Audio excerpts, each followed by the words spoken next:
조용주입니다. 네. 안녕하세요, 조용주입니다. 안녕하세요. 안녕하세요, 성공한 덕후 조용주. 오늘은 대구 치우친 취향에 왔습니다. 오늘은 11월 5일 저녁 8시 돼가지고 대구에서 방송을 시작했고요.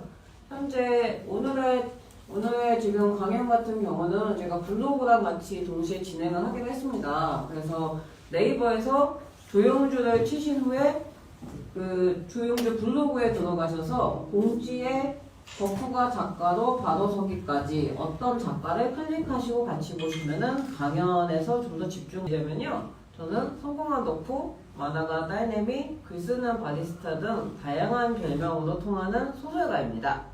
1979년 서울에서 태어나 소실대학교 문예창작학과를 졸업했고요. 중학교 시절 아버지의 만화 폰티를 컴퓨터로 옮기는 작업을 하다가 자연스럽게 글을 쓰는 법을 배우게 돼서 지금에 이르게 됐습니다. 근데 그 사실을 깨닫기까지 굉장히 오랜 시간이 걸렸고요. 그리고 그 후에는 이제 셜록 홈즈에 빠져서 홈즈 패스티지 소설 홈즈가 보낸 편지를 써서 제 6회 디지털 작가상을 타면서 소설가로 데뷔하게 됐어요. 그게 이제 딱 10년 전이고요. 2011년의 일입니다.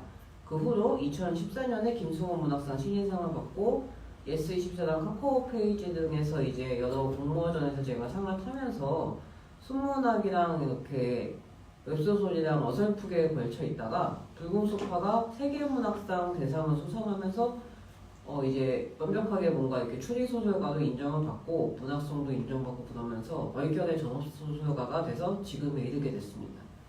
그래서 지금 현재는 이 어떤 작가라는 책으로 제가 이곳에 오게 됐는데요. 이 어떤 작가는 지금 앞에 소개해드린 게 왜 중요하냐면은 이 제가 원래 덕후였고 약간 어설픈 위치에 있었던 제가 전업 작가로서 적응해가는 1년의 이야기가 이 책에 실려 있어요. 그래서 이 책에 보시면은 저는 그 세계문학상으로 성공한 덕후라고 인증을 받고 나서부터 이제 되게 어리버리한 시절을 5년을 보내고 나서야 작년부터 이제 좀 정신을 차리고 진짜 작가로 살게 됐었거든요. 그래서 그 과정이 이 유일하게 이 에세이에만 실려 있습니다. 딴 데는 제가 덕후에서 작가로 변하는 변신 과정 이런 거 안 적혀 있고요. 그냥 덕후 얘기가 실린 게 첫 번째 에세이고, 그리고 작가 얘기만 실린 게 이제 세 번째 에세이예요. 그래서 지금 북트레일러가 아깝게 안 떴기 때문에 이것도 안 눌러보겠습니다. 이것도 보면 안 뜰 거거든요. 그러면 그래서 작가에 대한 얘기는 이 책에 실려 있어요. 앞에 책이 덕후에 대한 책에서 띄웠는데 안 뜨니까 그것도 넘어가겠습니다. 그래서 이 책 같은 경우는 이제 나를 추리소설가로 만든 셜록 홈즈라는 책인데, 아까 제가 자기소개에서 말씀드렸다시피 홈즈가 보낸 편지로 데뷔할 정도로 저는 좀 셜록 홈즈를 파고들었었거든요. 그래서 제가 셜록 홈즈에 얼마나 많은 영향을 받았는가가 이 책에 실려 있어요. 그래서 그런 식으로 되어 있어서 이 책은 되게 독특한 위치에 있는 책이에요. 어떤 작가는 보시면은 어떤 작가에는 2019년 코로나가 일어나기 직전에 해죠. 그래서 그 해 동안 제가 전국을 누비면서 이렇게 여러 가지 방랑을 하고 20년 만에 유럽 여행 갔다 온 얘기도 적혀 있고 제주도에 간 얘기도 있어요. 제주도에서 제가 생일 파티를 했거든요. 그래서 그런 얘기도 적혀 있어서 이 책은 또 유일하게 제가 올해 월간 조용주라고 해가지고 의도하지 않은 매달 출간작을 내고 있어요. 그래서 이번 달에도 지금 당장 그저께 또 전자책이 나와서 저는 월간 조용주가 지원된다고 끝나는 줄 알고 있었다가 출판사에서 말 없이 전자책을 내서 제가 얼결에 이번 달까지 월간 조용주가 이어지면서 작년 10월부터 시작된 게 올해 11월까지 이어지고 있어요. 그래서 그다음 월간 조용주가 어쩌다가 월간 조용주가 됐는가 역시 이 어떤 작가에 유일하게 실려 있습니다. 그래서 이 어떤 작가가 어쩌다가 책이 나오게 되었는가에 대한 사연을 말씀드리려면은 이쪽 앞에 앉아 계신 출판사 대표이신 공가의 대표와의 인연부터 얘기를 해야 돼요. 그 얘기 역시 책에 실려 있는데요. 책에 실려 있는 그 에세이 에피소드의 제목은 그 코스에 19금 홍등가 넣어주세요입니다. 요걸 제가 사진을 보면서 설명을 해드릴게요. 여자가 칠게요. 건너뛰기. 건너뛰기 누르시면 됩니다. 아, 네. 네. 제가 꾹 눌러주십시오. 꼭 눌렀습니다. 네. 제가 이 애플 노트북을 모르기 때문에 굉장히 어색하네요. 그래서 지금 이게 제가 이제 공가의 대표를 우연히 4월에 2번을 만났을 때 찍었던 사진이에요. 여기는 지금은 없어진 그렇게 책이 된다라고 하는 서점인데요. 예, 보시면 여기 아독방이가 나오는데 제가 마포경찰서를 배경으로 해서 쓴 소설이 하나 있어요. 반전이 없다라고 해서 그 얘기도 이따가 할 건데 마포경찰서 반대편에 서점이 하나 있어요. 그 서점 이름이 아독방입니다. 아독방이 샵인샵 형태의 서점인데요. 푸른 약국이라고 하는 그 약국의 약사님이 나 책 팔고 싶다 해가지고 왜 약국 가면은 약국 화장품 있죠. 약국 화장품 쭉 쫙 있잖아요. 그거 다 빼고 거기다 책 꽂았어요. 그래서 차린 서점이 아직 독립 못한 책방이고요. 제가 그 아독방에 제가 마포에 갈 때마다 아독방에 들릅니다. 제가 마포에 있는 병원에 다니거든요. 한 달에 한 번씩 정기적으로. 그래서 가가지고 가면은 제가 이제 코스가 저는 서울에 가면 반드시 책을 사와요. 왜냐면 저희 동네 서점이 없거든요. 그래서 마포역에 가서 병원에 갔다가 이 공동역 넘어서 있어서 걸어서 25분 정도 걸리거든요. 25분에 걸어가서 그 공동역 지나서 애호개역 앞에 있는 아독방에서 책을 사요. 그럼 저는 꼭 책을 사면 인증샷을 남깁니다. 지금 여기 와서도 보셨을 텐데 저는 아까 30분 일찍 와서 가자마자 책부터 샀거든요. 여기선 무슨 시가렛 시집을 봐가지고 또 가격이 싸길래 3개를 사고 그랬는데 이 아독방에서도 그랬어요. 제가 첫 번째 에세이에 일본 여행을 최초로 일본 여행 갔다 온 얘기를 적었어요. 근데 그 최초로 일본 여행 같이 갔던 친구가 장돌뱅이라는 K양이 있어요. 그 친구랑 제가 병원 갈 때마다 만나는 친구 사이예요. 제가 인간관계가 좁기 때문에 서울에 가서 만나는 인간들은 보통 거의 정해져 있어요. 번영 로봇이랑 장돌뱅이 K 딱 이 2명이거든요, 거의. 그래서 그 장돌뱅이 K랑 딱 만나서 마포역에서 또 아독방까지 쫄래쫄래 가서 각자 책을 한 권씩 사가지고 나와서 막 이렇게 들고 인증샷을 딱 찍는데 누가 갑자기 제 바닥 사진 작가님! 이러는 거예요. 그래서 뭐야 이러는데 보는데 자기가 막 갑자기 저 공가예요 공가인데 뭐야 공가이가 뭐다 이가이밖에 모르는데 공가이라고 내가 출판 대표라고 무슨 말인지 하나도 못 알아듣겠는데 저는 이렇게 붙잡고 빨리 더 사인을 해주래요. 그래서 그때는 코로나가 터지기 전이기 때문에 제가 마스크도 안 쓰고 이렇게 터치도 자연스럽게 했습니다. 그때는 그랬습니다. 예, 1년 전, 정확히 1년 전인데 그래서 끌려 들어가서 사인을 하고 야, 이 사람 뭐지? 되게 신기한 사람이다. 이러고 또 만나면 또 얘기해요. 그랬는데 그러고 이틀 후에 또 만난 거예요. 네. 네, 보시면 여기 3번 우연히 만났다. 첫 만남은 아독방에서 누군가 날 잡았다. 사인해주세요. 책 사준다니까 들어가서 사인을 해줬다. 그래서 그러고 나서 또 한 달 후에 또 봤는데 또 만났어요. 그리고 만나고 나서 에이 설마 또 만날까 우연히 했는데 이틀 후에 갔다가 그 마포구청역에 있는 그렇게 책이 된다에 갔더니 또 와 있는 거예요 거기에. 근데 제가 기가 막혀가지고 너무 웃겨가지고 3번을 마주치니 인연이다 싶어가지고 내가 이거 칼럼으로 쓰겠다 정말 그래놓고서 그 기념으로 이 사진을 찍은 겁니다. 이 발랄하게 웃는 저 얼굴을 너무 웃겨가지고 저 얼굴이 왜 웃었냐면 제가 그 순간 내가 이거 칼럼으로 쓴다 진짜 하는 순간 빵 터진 거예요 혼자서. 네, 그래가지고 너무 신기한 거예요. 그래가지고 이제 이 인연이 돼가지고 제가 이 사람하고 책을 내기까지 되게 된 겁니다. 그래서 저는 이때까지만 이 사람 책 낼 줄 몰랐죠. 근데 막 이 얘기 하는데 이 사람이 막 별 얘기 다 하는데 그때 얘기한 것 중에 이제 네덜란드 얘기가 있어요. 보시면 저기 네덜란드에 저는 패키지로 유럽 여행 갔다 왔거든요. 그것도 이따 제가 사진 보면서 자세히 얘기 드릴 건데 유럽에 가가지고 저는 그냥 이렇게 서점 다니고 미술관 다니고 그랬어요. 근데 이분은 네덜란드 가서 홍등가를 다녀왔다는 겁니다. 어떻게 그렇게 무서운 데 다녀왔지 이런 기분이 드는 거예요. 왜냐면 저는 네덜란드 독일 쪽 갔을 때 스위스 취리 공대 있잖아요. 그 앞쪽에 갔었는데 그 앞쪽에 서점에 가려고 이렇게 쭉 길을 내려고 하는데 갑자기 이 오른쪽에 왜 건물에 2층에 어떤 여자가 이렇게 서 있어요. 근데 살색 옷을 입고 서 있어요. 그래서 여자가 살색 옷을 입었네 하면서 천천히 다가갔는데 살색 옷이 아니고 망사였어요. 온 몸이 망사로 돼 있어서 그냥 나체로 서 있던 거예요. 그러니까 매춘 일을 하시는 분인 겁니다. 그래서 저는 그거 보고 너무 되게 문화적 충격을 느꼈거든요. 근데 이분이 그런 분들이 만약에 지금 홍등가에 가셨다는 겁니다. 그래서 제가 너무 궁금해가지고 나중에 나도 좀 네덜란드 데려갔으면 좋겠다. 그랬더니 돈 빼놔가지고 나 데리고 네덜란드 간다고. 그래가지고 내가 이거 듣고서 바로 콜이라고 정말 적었어요. 그래가지고 이제 나중에 그 코스에 홍보가 꼭 넣어달라고 했더니 이것도 콜을 해주셨거든요. 그래서 그러고 나서 저희가 이제 이 책을 냈잖아요. 내고 나서 조건이 하나 더 붙었어요. 우리 이 책으로 대박이 나면 가자. 대박이 나면 우리 그때 네덜란드에 가자. 그런 얘기를 했는데 여러분이 아시다시피 지금 현재 코로나가 터졌기 때문에 저희의 네덜란드 행은 10년 후에 일이 되지 않을까. 그래서 저는 그렇게 생각하면서 그 사이에 이 공출판사가 빌딩을 세워서 이렇게 정말 케빈 스님 책처럼 이렇게 많이 팔아서 빌딩을 세워서 저를 네덜란드로 데려가실 수 있게 되게 기대하고 있는 중입니다. 예. 그러고 있는 중이어서 제가 이런 식으로 이제 공 대표님을 만나서 책을 내게 됐고요. 네. 했어.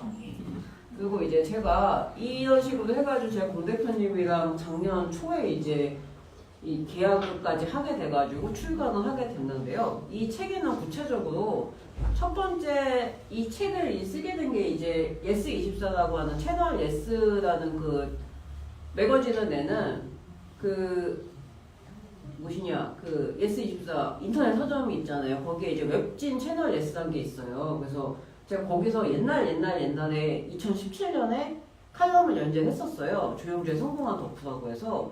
그래서 그때 이제 그 책이 이제 칼럼이 모여가지고 2019년에 책이 나온다고 하는 거예요. 그래서 제가 그 기념으로 오랜만에 저의 담당자였던 엄지혜 기자님께 연락을 드렸어요. 그래서 내가 그 책이 나오게 됐는데 저 연재를 또 하고 싶어요 하면서 그럼 어떤 걸로 연재하고 싶은지 제가 이게 기획을 적어서 보냈어요. 그래서 제 원래 기획은 사실 경기도도 귀찮은 사연을 책으로 엮고 싶다는 거였어요. 그래서 나중에 책을 내면 에세이 제목을 경기도도 귀촌했습니다 이렇게 적으려고. 그 왜 아이디어 떠올렸으면 친구들이 경기도도 귀촌한다니까 그럼 난 경기도 광명시사인데 나는 벌써 귀촌했냐? 이러고 놀려가지고 이제 그게 재밌어서 적게 된 거였거든요. 그래서 이 경기도도 귀촌한 사연으로 이 칼럼을 시작을 했는데요. 아주 이상한 그 정말 일이 꼬였습니다. 저는 분명 귀촌을 했거든요. 그래서 저는 여기서 짱 박혀서 아무 데도 안 가고 서울도 안 가려고 그랬어요. 근데 갑자기 카페홈즈에서 전화가 온 거예요. 카페홈즈 사장님이 장사가 좀 많이 어려워져서 사장님이 알바에 뛰게 되셨대요. 그래가지고 가게 봐줄 사람이 필요해서 저보고 출퇴근을 하라는 겁니다. 나 귀촌했는데 그래서 나는 경춘선 타고 있고 귀촌해가지고 이제 여기 짱 박혀 있으려고 했는데 사장님이 또 오라고 하니까 또 하고 싶은 거예요. 왜냐면 제가 카페홈즈를 배경으로 한 추리소설을 적고 있었고 그리고 이제 카페홈즈 다니면 월급이 나오잖아요. 저는 원래 예전에 전업작가 하기 전까지는 15년차 바리스타였기 때문에 꼬박꼬박 월급이 나오는 생각했어요. 그게 너무 좋았거든요, 저는. 근데 그 이후로 전업작가 하니까 정말 생활이 불안정하고 매우 불안하고 이렇게 전전긍긍하고 막 불면증도 오고 아주 고생이 말도 못했어요. 근데 그래서 그 상황에서 이제 다시 나를 취직을 시켜준다니까 너무 좋아가지고 귀촌하고 완벽한 귀촌 생활 한 2달 만에 끝났어요. 그리고 다시 이제 서울 출퇴근 생활 됐었거든요. 그래서 그 전까지 제가 귀촌을 주제로 해서 몇 개의 칼럼을 적었습니다.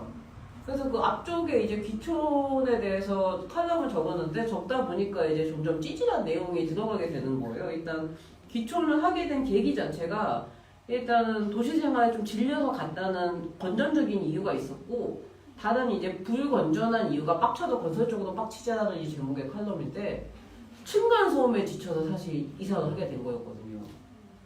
그래가지고 이게 이제 저희 동네 풍경이에요. 보시면 여러분들은 이런 풍경이 주변에 많으실 보이는데 저희 동네는 이게 밭이고요. 여기 아파트가 있고요. 이 뒤쪽에 또 논이 있고 논 사이에 아파트가 서 있어요. 저도 진짜 시골 살거든요. 그래서 이 동네로 이사를 갔는데 이때 이사를 가게 된 이유가 뭐였냐면은 제가 서울에 살 때 살던 집에서 층간소음을 너무 심하게 겪었습니다. 그래서 방바닥에 겨울에 보일러 안 켜서 따뜻해지는 거예요. 그래서 저는 무슨 생각이냐면은 옆집에서 온수 매트 트나 보다. 온수 매트가 여기까지 올 정도로 이 집이 좁구나. 그래서 이게 공사가 부실공사인데 이게 좋은 거다 이랬는데 이게 사실 온수 매트가 아니었어요. 옆집에서 이제 부업을 하고 계신 거예요. 무슨 기계를 돌리면서. 그래서 이 기계를 돌리면은 기계가 모터가 돌잖아요. 모터 때문에 바닥이 따뜻해지는 거였던 거예요. 이게 바닥이 따뜻해져서 처음에 좋아했는데 나중에 누워있잖아요. 누워있으면 머리가 드드드드드 울려요. 그리고 좀 더 지났는데 어느 날 이게 잘못됐었는데 갑자기 이렇게 전기 변장을처럼 몸이 드드드드 떨리면서 제가 정말 전기 충격을 받았어요.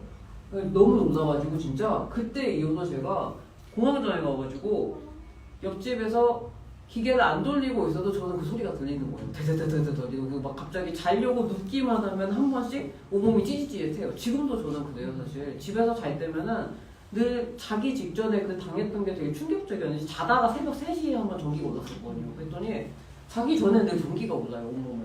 발끝에서부터 이 온몸이 이렇게 떨려요.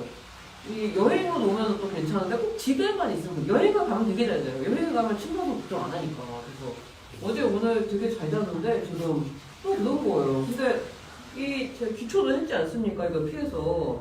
근데 제가 귀촌할 때 조금 찝찝한 점이 있었어요. 제가 집에 서서 왔는데 이 아파트만 이상하게 집값이 쌌어요. 1,000만 원이나. 네, 1,000만 원이나 싸고요. 이상하게 부동산 아저씨가 이 집을 저희 소개 안 시켜줬어요. 그래서 제가 우연히 인터넷으로 찾아서 이 집을 알아낸 거예요. 그리고 저희가 집을 보러 간다는데 보통은 집 보러 가면 좋아하잖아요. 집 보러 간다니까 자기네는 집 보러 오려면 주말에만 오래요. 주말 오후 2시부터 3시 사이에만 오래요. 이런데 처음 봤어요. 그 처음부터 저희가 뭔가 찝찝하긴 했는데 설마 갔는데 집이 너무 상태가 좋은 거예요. 그래서 집이 너무 좋고 그래서 뭐 어떻게 이 집이 이렇게 싼 가격에 나왔지 하면서 일단 좋으니까 저희가 집이 돈이 없었거든요. 그래서 거기 딱 맞춘 집이 이 집밖에 없어요. 이걸 바로 계약을 한 거예요. 그러고 나서 되게 이상한 점이 또 연이었던 게 저희 집을 팔고 전세 살고 있던 부부가 이 집에서 이사를 바로 옆 라인으로 간대요. 그래서 뭔가 이상한데 그래서 아니 그럼 여기 계속 살지 왜 이사를 가지 하면서 이상하면서 또 그렇군요 하면서 저는 엄마는 일단 이사 온 겁니다. 근데 왔는데 또 그 진동이 시작이 된 겁니다. 그래가지고 위에서 이제 또 덜덜덜 하고 그래서 진동 소리가 자꾸 나고 엄마 소리가 나는데 엄마는 나는 소리가 안 들려 하는 거예요. 왜냐면 이게 알고 보니까 엄마 안방 쪽에서는 걔네가 기계를 안 돌려요.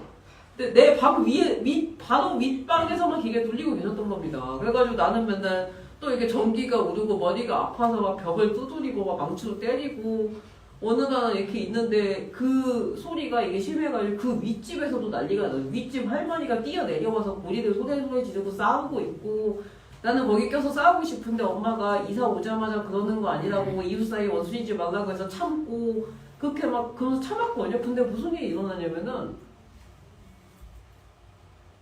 누가 대성통곡을 하는 거예요. 이렇게 있는데 저기 지금 저 완화시켜줬거든요. 그때는 부부싸움 하는 건 줄 알았거든요. 근데 지금 나중에 알았는데 알바가 있었어요. 또. 그러니까 24시간 공정기계 돌리는 진짜 공장집이었던 거예요. 그래서 한 20대 중후반 정도로 보이는 남자애가 저녁에 7시, 8시면 출근을 해요. 그래서 얘가 밤에 이제 야간에 그렇게 일을 하고 새벽에 6시쯤 퇴근을 하나 봐요. 하루종일 거기서 기계도 돌리고. 근데 얘가 그 층간소음 심해지는 날 그 아줌마한테 뒤지게 혼났어요. 네가 잘 못하니까 층간소음 나는 거 아니면 막 혼난 거예요. 그랬더니 얘가 너무 서러웠는지 하필이면은 그 계단에 층계로 내려와서 저희 집 문 앞에서 울고 있는 겁니다.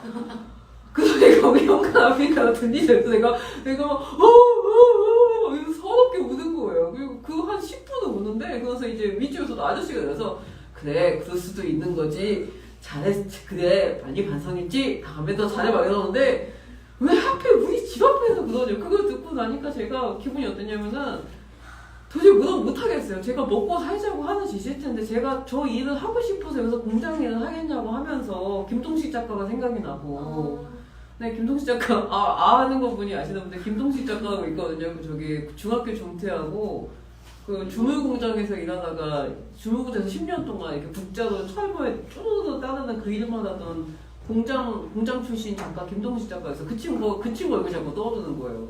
그 친구가 그랬거든요. 나중에 자기 그만두고 나서 자기 일하던 공장이 아파트용 공장으로 바뀌었다고 저한테 그랬거든요. 딱 그 얘기인 거예요. 그래서 근데 김동식 같은 애구나. 제가 얼마나 힘들었을까 싶어서 제가 이 기분을 이제 좀 좋게 생각을 하자. 그래서 가만히 생각해 보니까 전기가 오르는 게 예전처럼 그게 갑자기 확 오는 게 아니고 늘 잠자기 전에만 전기가 오르는 거예요. 그래서 가만히 생각해 보니까 이게 공황장애 같더라고요. 너무 심하게 알았어가지고 PTSD가 와가지고 내가 이게 지금 전기가 안 오르는데 오른다고 느끼는 거구나 하고 제가 마음을 다스렸어요. 그러고 나서 이제 제가 어떻게 했냐면은 이걸로 소설을 쓰게 됐습니다. 네, 이거를 이제 소설을 쓰자. 이제 걔랑 동네 한 바퀴 돌고 안 되면 열받으면 소설을 쓰자 해서 정말 소설을 썼습니다. 네, 이게 정말 소설을 써서 그 소설이 지금 9월에 출간했는데요. 네. 노자자. 네. 여기 보시면 혐오자살이라는 소설을 쓰게 됐어요. 이 혐오자살이라는 소설을 제가 쓰게 됐는데 이 소설 같은 경우는 그 층간소음 에피소드뿐만 아니라 제가 그 예전 층간소음 겪었던 아파트에서 겪었던 빡치는 일을 여기 다 적었어요. 네, 진짜 제가 정말 층간소음의 악에 받쳐가지고 쓴 소설이에요. 보시면 이것도 그 에피소드인데 제가 진짜 지난번 중에 정말 제가 살인을 느꼈어요. 이제 이게 제가 마음을 다스리려고 산책 다니면서 찍은 사진들이거든요. 네, 제가 보면 여기 써져 있는데 첫 번째 아파트 바퀴벌레가 진짜 많이 나왔어요. 그 아파트에서 살던 바퀴벌레가 이번 집까지 쫓아왔습니다. 그 아파트에서 진짜 이게 무슨 일이 아니고요. 제가 그 아파트에서 쫓아온 바퀴벌레를 방면하는데 3년이 걸렸습니다. 지금은 이제 다 안 나와요. 근데 정말 얼마나 내가 약을 많이 치고 온갖 가진 수를 다해서 드디어 방면에 성공했습니다. 근데 지금 안 보이는 거지 뭐 어딘가 나와 있을 거고 예전에 어땠냐면요. 밤에 불을 끄잖아요. 그리고 자다 잠궈놨다가 새벽에 이제 목이 말라서 자리끼가 필요해서 일어나서 주방에 가요. 그리고 딱 불을 켜잖아요. 그러면 바퀴벌레가 정말 동작 그만 사방에 바퀴벌레가 이렇게 있어요. 그러다가 딱 그 순간 멈췄다가 싹 하고 동시에 흩어져요. 무슨 영화의 한 장면처럼. 그 정도였어요. 그리고 이 집에 이사 오고 나서 걔네가 그대로 나타난 거예요. 안녕 우리 따라왔어 이런 느낌으로 우리가 같이 이사 왔어 안녕 이런 느낌으로 그러는데 진짜 정말 울고 싶었어요. 자다가 제가 몇 번인가 간지러워서 긁으면 거기서 바퀴벌레가 나와요. 옷 속에도 들어가요 바퀴벌레가. 이게 겪어보지 않은 사람 미칩니다 진짜. 그래서 이 집에서 제가 이 첫 번째 집에서 사실 어떤 일이 있었냐면은 저기 적혀 있는데 새벽에 어떤 아저씨가 술만 마시면 새벽 4시에 혼자 복도에서 산책을 해요. 시발 이놈의 진새끼 죽인 새끼 속새끼 막 이러면서 새벽 4시에 혼자 막 하면서 중얼중얼하면서 새벽 4시에 막 걸어다녀요. 근데 복도형 앞에 사시는 분 알겠지만 자동 센서잖아요 등이. 그래서 아저씨가 다가오면 불이 켜져요. 아저씨가 지나가면 불이 꺼져요. 그게 번쩍번쩍 번쩍번쩍해서 아저씨가 돌아갈 때마다 불이 켜지고 꺼져요. 그래서 정말 공포영화의 한 장면처럼 우리 집에 가까워질 때마다 번쩍번쩍하고 꺼가지고 아 이제 주무시나 보다 하면 또 씹어하면서 번쩍번쩍 하는데 그게 다가 아니었어요. 이 아저씨가 차라리 돌아다니는 게 나왔던 게 여름에 아저씨가 더워서 좀 빨리 주무셨나봐요. 그랬더니 어느 날 변태가 나타난 겁니다. 제가 너무 더워서 제 방 창문을 정말 요만큼 열어놨어요. 아저씨가 무서워서 요만큼 열어놨거든? 근데 새벽에 자는데 진짜 갑자기 쿵쾅쿵쾅 하더니 누가 손을 놓고 창문을 열려고 내 눈을 딱 비벼놓으니까 도망갔어요. 또 센서가 꺼지고. 근데 내가 너무 놀라가지고 방 밖으로 뛰쳐나와가지고 엄마 깨우고 엄마는 왜 그러냐고 하면서 엄마가 여기 누가 지금 창문 열었다니까 아 그런 리가 없잖아. 그래서 나가서 보는데 아무도 없다고 그러고 나는 놀라가지고 친구가 전화 변태가 이러면서 그날 밤 다 새고 그 이후로 그 집에서는 그 방에서 못 잤어요. 거실에서 잤어요. 근데 무슨 일이 생겼냐면 PTSD가 온댔잖아요. 숨소리가 들리는 거예요. 그때 그 막 학학하는 변태들가 막 머리를 막 들려요. 막 그래서 진짜 결국 그 집에서 이사해 갔는데 두 번째 아파트가 아까 말씀드린 전기찜질 그 아파트요 그거. 그래서 그 두 번째 아파트에서 제가 저 일을 겪고 나서 두 번째 아파트에 가니까 정말 머리끝까지 열을 받는 거예요. 내가 지금 변태랑 시바시바 아저씨랑 바퀴벌레한테서 도망을 쳐서 여기로 이사를 왔는데 이번에는 전기 찜질이고 야 이거 24시간 돌리고 아줌마가 3분이 왔다 갔다 해요. 내가 다 봤어. 아줌마 3분이 왔다 갔다 하는데 난 정말 끝까지 공장을 믿고 싶지 않았거든요. 근데 어느 날 문을 여는데 문을 열고 이 문 현관문 옆에 있잖아요. 그 나사 같은 게 쫙 일려도 천장까지 이렇게 쌓아놓은 거 봤어요. 내가 보고 말았어 그거. 내가 그거 보고 기가 막히게 쳐다보니까 뒷판에 문을 닫는 거 있지. 정말 내가 기가 막혀가지고 거기서 공장이 맞는 거예요. 그리고 알고 보니까 이 아파트가 1인용 아파트도 작게 짓고 1030이었거든요. 그래서 이 아파트에만 같은 라인에만 공장이 5개인가 6개가 있었어요. 그 공장에. 그래서 공장을 몇 개를 돌리고 있었던 거예요. 이 사람들이 상습범으로 1030이니까 싸니까. 왜 경찰에 신고 안 하셨어요? 그러니까 경찰에 신고를 했는데 제가 경찰에 뭐라 했냐면 층간소음은 경찰에 해결할 수 없대요. 근데 내가 새벽에 전화했어요. 기계가 있는 게 그것도 내가 다 얘기했어요. 하지만 그거는 자기는 했어. 내가 새벽 2시에 전화했으니까 그 전화 여자분이 받았는데 여경분이 진짜 되게 안쓰러워서 아 근데 저희 정말 힘드시죠? 근데 아 정말 어떡해요? 이러면서 계속 전화통화 계속 하자 울면서 전화했거든요. 너무 힘들어서. 그랬더니 그랬더니 아 너무 힘드시겠어요. 근데 저희가 정말 해드릴 수 있는 게 저희는 이거 긴급 출동이고 그래서 하면서 진짜 20분을 통화하셨어요. 게다가 내가 너무 울면서 하니까 자기도 겪어봤나 봐. 진짜 여경분이 정말 이거 원래 받아주면 안 되거든요, 이런 전화, 긴급 전화. 근데 정말 안타까워서 너무 내가 그거 막 한없이 없게 막 어머 얘기하니까 다 받아줬어요, 진짜. 그래가지고 제가 어땠냐면은 너무너무 화가 나가지고 이때 손도끼가 들고 내가 손도끼랑 아령을 벽에 던지기 시작했어요, 진짜. 너무너무 화가 나가지고 아령이 제가 집에 있어가지고 운동하려고 갔어요. 근데 그걸 벽에 던졌어요. 자꾸. 아저씨가 그 전기 그 소리 낼 때마다 벽에 던졌어요. 그럼 어떻게 되냐면 벽에 던지냐면 잠깐 중에 5분 중에 다시 또래요. 이제 현압이 진짜 그랬더니 나중에 내가 정신을 차려보니까 손도끼가 들고 있는 거예요, 손에. 이 손도끼가 뭐냐면 제가 예전에 농담으로 무슨 시험 볼 때 손도끼가 있으면은 붙는다고 그거죠. 그래서 제가 그 장돌뱅이 K 친구가 나는 그 예쁜 빼빼로데이 때 파는 그런 금박 손도끼 이런 걸 봤는데 얘가 진짜 손도끼 넣어놨었어요. 얘가 되게 특이하거든요. 그래서 진짜 너, 언니 이거 받고 싶대 했는데 이게 아니야. 나 먹는 손도끼만 하고 이래서 그게 이제 집에 있었거든요. 근데 정신차리니까 제가 그걸 들고서 벽을 돌리고 있었어요. 가만히 오면서 이렇게 해가지고 그러고 있다 내가 지금 이게 뭐하니까 정신을 차려가지고 그날부터 이제 엄마 집에 가서 이불 싸들고 가서 엄마 집에 자면서 정신을 차렸거든요. 근데 알고 보니 그 집 옆집도 공장 기계 돌리고 있었는데 정말 뭐라고 할 말이 없었습니다. 근데 저희 엄마가 워낙 둔하고 그 집은 그나마 좀 이게 진동이 덜 왔어요. 그때는 제가 제일 외벽 쪽이라서 엄청나게 층간소음이 심해가지고 진짜 그땐 정말 심했는데 그 중간집에서는 좌우로 분산이 되잖아요, 진동이. 그래서 그나마 낫더라고요. 저희 엄마는 중간에 껴있는 집이었으니까. 근데 그게 얼마나 심했냐면은 저뿐만 아니라 아래층 저는 15층 사이드였거든요, 1501호. 13층쯤 사는 아가씨들 제가 우연히 엘리베이터 만났어요. 근데 제가 편을 왔는데 갑자기 그 엘리베이터 타고서 그 아가씨 같이 내리는데 근데 그 아저씨가 되게 이상하게 여름인데 지금 우리 입은 것 같은 거 농패딩을 입고 되게 떨구면서 이렇게 내려와요. 그래서 저 아가씨가 왜 저럴까 했는데 로비 내리더니 그 아가씨가 저한테 되게 진지하게 그러는 거예요. 저기 혹시 그러니까 삐 소리 안 들리세요? 이러는 거예요. 이 사람도 그걸 계속 느끼고 너무 계속 그 사이에서 이 사람도 또 가서 관리사무소에서 말하고 있었던 거예요. 그래서 방송에 나오는데 요즘 아파트에서 삐 소리 나고 기계 진동이니까 하지 말라고. 소용 있어? 안 할 리가 있어? 계속 하지. 나는 그 집주인한테도 말하고 집주인한테 얘기를 하고 싶어서. 근데 집주인 아줌마한테 얘기하면 아줌마가 되게 이 아파트 한 번도 안 와보셨대. 집만 사놓고 저희 새만 놓고 10년 동안 한 번도 사고 안 왔대요. 그래서 제가 도저히 말을 못하면서 말을 안 했어요. 그래서 나중에 이사 갈 때도 핑계를 엄마가 좀 몸이 편찮으셔서 우리 귀촌하기로 했다고 그랬어요. 층간소음 때문에 귀촌을 어떻게 만드네. 그래서 귀촌하게 돼서 그렇게 됐어요. 얘기했더니 아줌마 그럼 새 놔야겠네. 그럼 내가 아는 아가씨들이 거기 살고 있을 때 보니까 나는 그때부터 가슴이 쿵. 아가씨들이 온대. 이 아가씨 여기서 어떻게 버텨? 이걸 어떻게 신경질 버텨 싶어가지고 아가씨들이 왔는데 보통은 층간소음 얘기하면 집 안 나가잖아요. 그래서 제가 원래는 얘기 안 하는데 저는 이 아가씨 왔는데 너무 걱정돼가지고 붙잡고서 얘기 솔직히 다 얘기했어요. 옆집에서 기계를 돌리는데 그 얼마나 심하면 지금 신고가 들어가고 아래층에 아가씨가 막 그러고 다니는데 난 어지간하면 여기 안 들어가서 좋겠다고 솔직하게 말했어요. 그랬더니 이분들이 되게 놀라운 표정으로 돌아갔어요.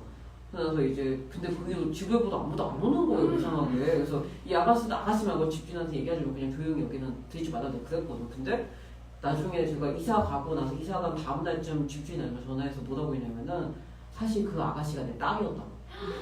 내 딸이 혼자서 거기서 살아보고 싶어 해서 보러 온 거예요. 막 근데 내가 그 얘기에서 부담 가질까봐 딸이랑 친구가 산다고 보낸 거래요. 그래서 너무 고맙다고 얘기해줘서 내 딸이라서 거기 살잖아요. 그래가지고 저는 그럼 안 들어오겠네 했더니 그 다음 대답에 제가 기겁을 했는데 그 딸이 옆집 쫓아내고 자기가 살겠다고. 진짜 내가 진짜 기가 막히고 옆집 쫓아내고 자기가 살겠다. 자기 싸우겠다. 자기는 집주인이니까 싸우겠대요. 싸워가지고 난 속으로 과연 그게 될까? 그래서 네 그러면 잘 힘내시고요 이러면 진짜 너무 기절했어요. 그래서 이때 제가 그 집에서 손도끼 들고 저 흥분했던 얘기 그 동네에서 이렇게 변태 돌아다닌 얘기 그것뿐만 아니고 사실 현관문도 이상했거든요. 이 집주인 아저씨가 10년 동안 안 돌아다니는 동안 얼마나 많은 사람들이 여기 세대에 들었겠어요. 그 중에 한 명이 현관문을 부숴놓은 거예요. 저는 현관문이 부서진지 모르고 갔는데 처음에 이사 올 때 또 그 사람한테 이상한 말 했었어요. 그 사람이 뭐냐면 문을 확 닫으면 안 된대. 확 닫으면 안 열린대. 이러면서 제가 그게 그런 리가 있나요? 했는데 이 요령이 있어요. 저 왜 저러지 했는데 문이 살짝 닫으면 닫히고 확 닫으면 진짜 안 열려요. 그래서 내가 처음에 진짜 쌍욕을 하면서 문을 열고 그랬어요. 근데 이게 나중에 그래서 결국 그거 보조키를 바꿔 달았거든요. 2번을 바꿔 달았는데 왜 2번을 바꿔 달냐면은 한 번 달고 두 번째 이제 추웠는데 겨울에 문을 조금씩 안 열었다고 이 아내가 그런이 있을 수가 없는데 부족히 안쪽에 쇳물이 들어가지고 이게 다 얼고 새가 껴가지고 녹슨 거예요. 단 3개월 만에. 그래서 이게 어떻게 되면 내가 너무 이해가 안 돼서 이상한 거예요. 그래서 이 문을 열고 제가 자세하게 관찰을 했어요. 현관문을. 그랬더니 뭘 발견했냐면 현관문 위쪽이 뚫려 있어요. 현관문이 이렇게 보면 철문이잖아요. 그럼 이렇게 철문이 이렇게 사방이나 막혀 있어야 되죠, 철이. 근데 위가 뚫려 있어요. 도대체 누가 무슨 짓을 했는지 모르겠는데 현관문 위를 누가 뜯어놓고 간 거예요. 지금까지 새 들었던 삶 중에 누군가 한 거예요. 그래가지고 겨울만 되면 여기 사이에 물이 들어왔던 거예요. 비가 와도 물이 들어가니까 이 현관문 보조끼 다는 게 녹이 계속 쓰었던 거예요. 그래서 그게 쓸 때마다 다시 달고 그렇게 할 때마다 이제 위치가 조금씩 바뀌니까 문이 어긋나고 문은 안 열리고 그랬던 거죠. 그래서 기가 막혀가지고 현관문이 고장났다고 집주인 나오니까 집주인 아줌마 너무 현관문이 고장나요? 어떡해요? 그런데 제가 그거 어떻게 하겠습니까? 이러면서 그래서 저 그 얘기도 다 소설에 썼어요. 이 현관문 고장나서 문 안 열어서 시발시발 욕하는 얘기 그리고 막 문 열 때 이제 뒤에서 막 이상한 아저씨가 돌아다니고 층간소음 겪고 내가 열받아 손도끼 사서 이건 잡아 죽인다 이런 얘기까지 다 적었어요. 그 소설이 아까 말씀드린 이 혐오자살입니다. 네, 보시면 이 혐오자살이 그 제가 이 6년 걸린 소설이거든요.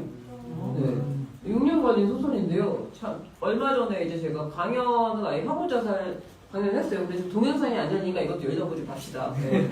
그 강연했던 제가 현장을 찍어왔는데 동영상이 안 열리니까 그냥 열어보지 맙시다. 그래봤자 안 열리니까. 네, 그래서 제가 여기 얘기를 좀 드리려고 했는데 그래서 지금 혐오자살 듣고 계신 분이 있는데 저 책 잠깐 들어서 보여주십시오. 네. 책 보시면 저기 뒤쪽에 이제 그냥 여기 화면으로 저희는 보면 됩니다. 이 앞쪽에 있는 거 다 보시라고. 옆에 지금 사장님이 지금 되게 엽기적인 짓을 하셨는데 이게 저희 혐오자살 책인데 보시면 제가 하신 거예요? 여기 보면은 베란다에 제가 확대해서 살짝 보여드릴게요. 보시면은 지금 이게 잘못 확대되네. 이렇게 확대되나? 이거 보이나? 보이죠? 여기 보면 손가락 보이시죠? 저 손가락이 이 소설에서 굉장히 큰 의미를 보입니다. 저는 저 소설을 가르쳐서 이 책을 읽은 분들 이렇게 말해요. 이거는 인생의 뻑큐로 날리는 거라고. 네, 근데 저는 그 말도 좀 맞다고 생각해요. 왜냐면 이 소설의 내용이 이 사회에 뻑큐로 날리는 그런 내용이거든요. 이건 진짜 진정한 뻑큐다 이러면서. 네, 그래서 이 소설 자체가 저 베란다에 매달린 손에 대한 얘기라고 보셔도 됩니다. 그리고 저 바닥에 시뻘건 색깔이 아주 의미가 있어요. 이게 보고 나신 분들은 저 빨간색이 붉은 얼룩이라는 걸 바로 인상을 할 수 있을 겁니다. 네. 그래서 이 책은 지금 읽으시는 분들마다 잘 썼다고 칭찬해 주시기 위해서 제가 매우 우쭐거리고 있고요. 네, 제가 무슨 소설을 써도 늘 호불호가 갈리는 작가거든요, 저는. 근데 지금 요즘 유일하게 호불호가 안 갈리고 있는 책입니다. 그래서 저는 굉장히 우쭐거리고 있습니다. 네. 최근에도 오늘도 지금 리뷰에 아침에 저기 칭찬받아서 고맙습니다 고객님 달고 왔어요. 저는 제 책에 되게 극찬해 주시면 꼭 제가 이렇게 염치 없이 꼭 이렇게 감사합니다 고객님도 달거든요. 네. 제가 그 바리스타 생활 오래 했더니 저는 고객님이라고 부르기 때문에 고객님이거든요. 그래서 이렇게 고객님이 붙어가지고 감사합니다 고객님 받아드려요. 그리고 저는 그 전까지는 이렇게 데뷔하기 전까지 작가란 말을 안 들었었기 때문에 세계문학상을 타고 사람들이 저를 부르면 늘 못 알아들었어요. 왜냐면 작가라고 부르잖아요. 작가님 하면 이렇게 멍하니 앉아있어요. 그러다가 여기요 하면 네! 이러면서 그리고 저기 이거는 이제 그 바리스타 하는 사람들은 다 그렇듯이 저는 이제 이런 카페 가잖아요. 그래서 처음에 전업작가 딱 시작했을 때 카페 생활 너무 오래 해서 이렇게 카페에 있으면 저는 꼭 입구가 보이는 곳에 앉는 버릇이 있어요. 왜냐면 손님 오면 인사하려고. 그래서 멍하니 있으면은 손님 들어오면 저도 모르게 일어나서 인사해요.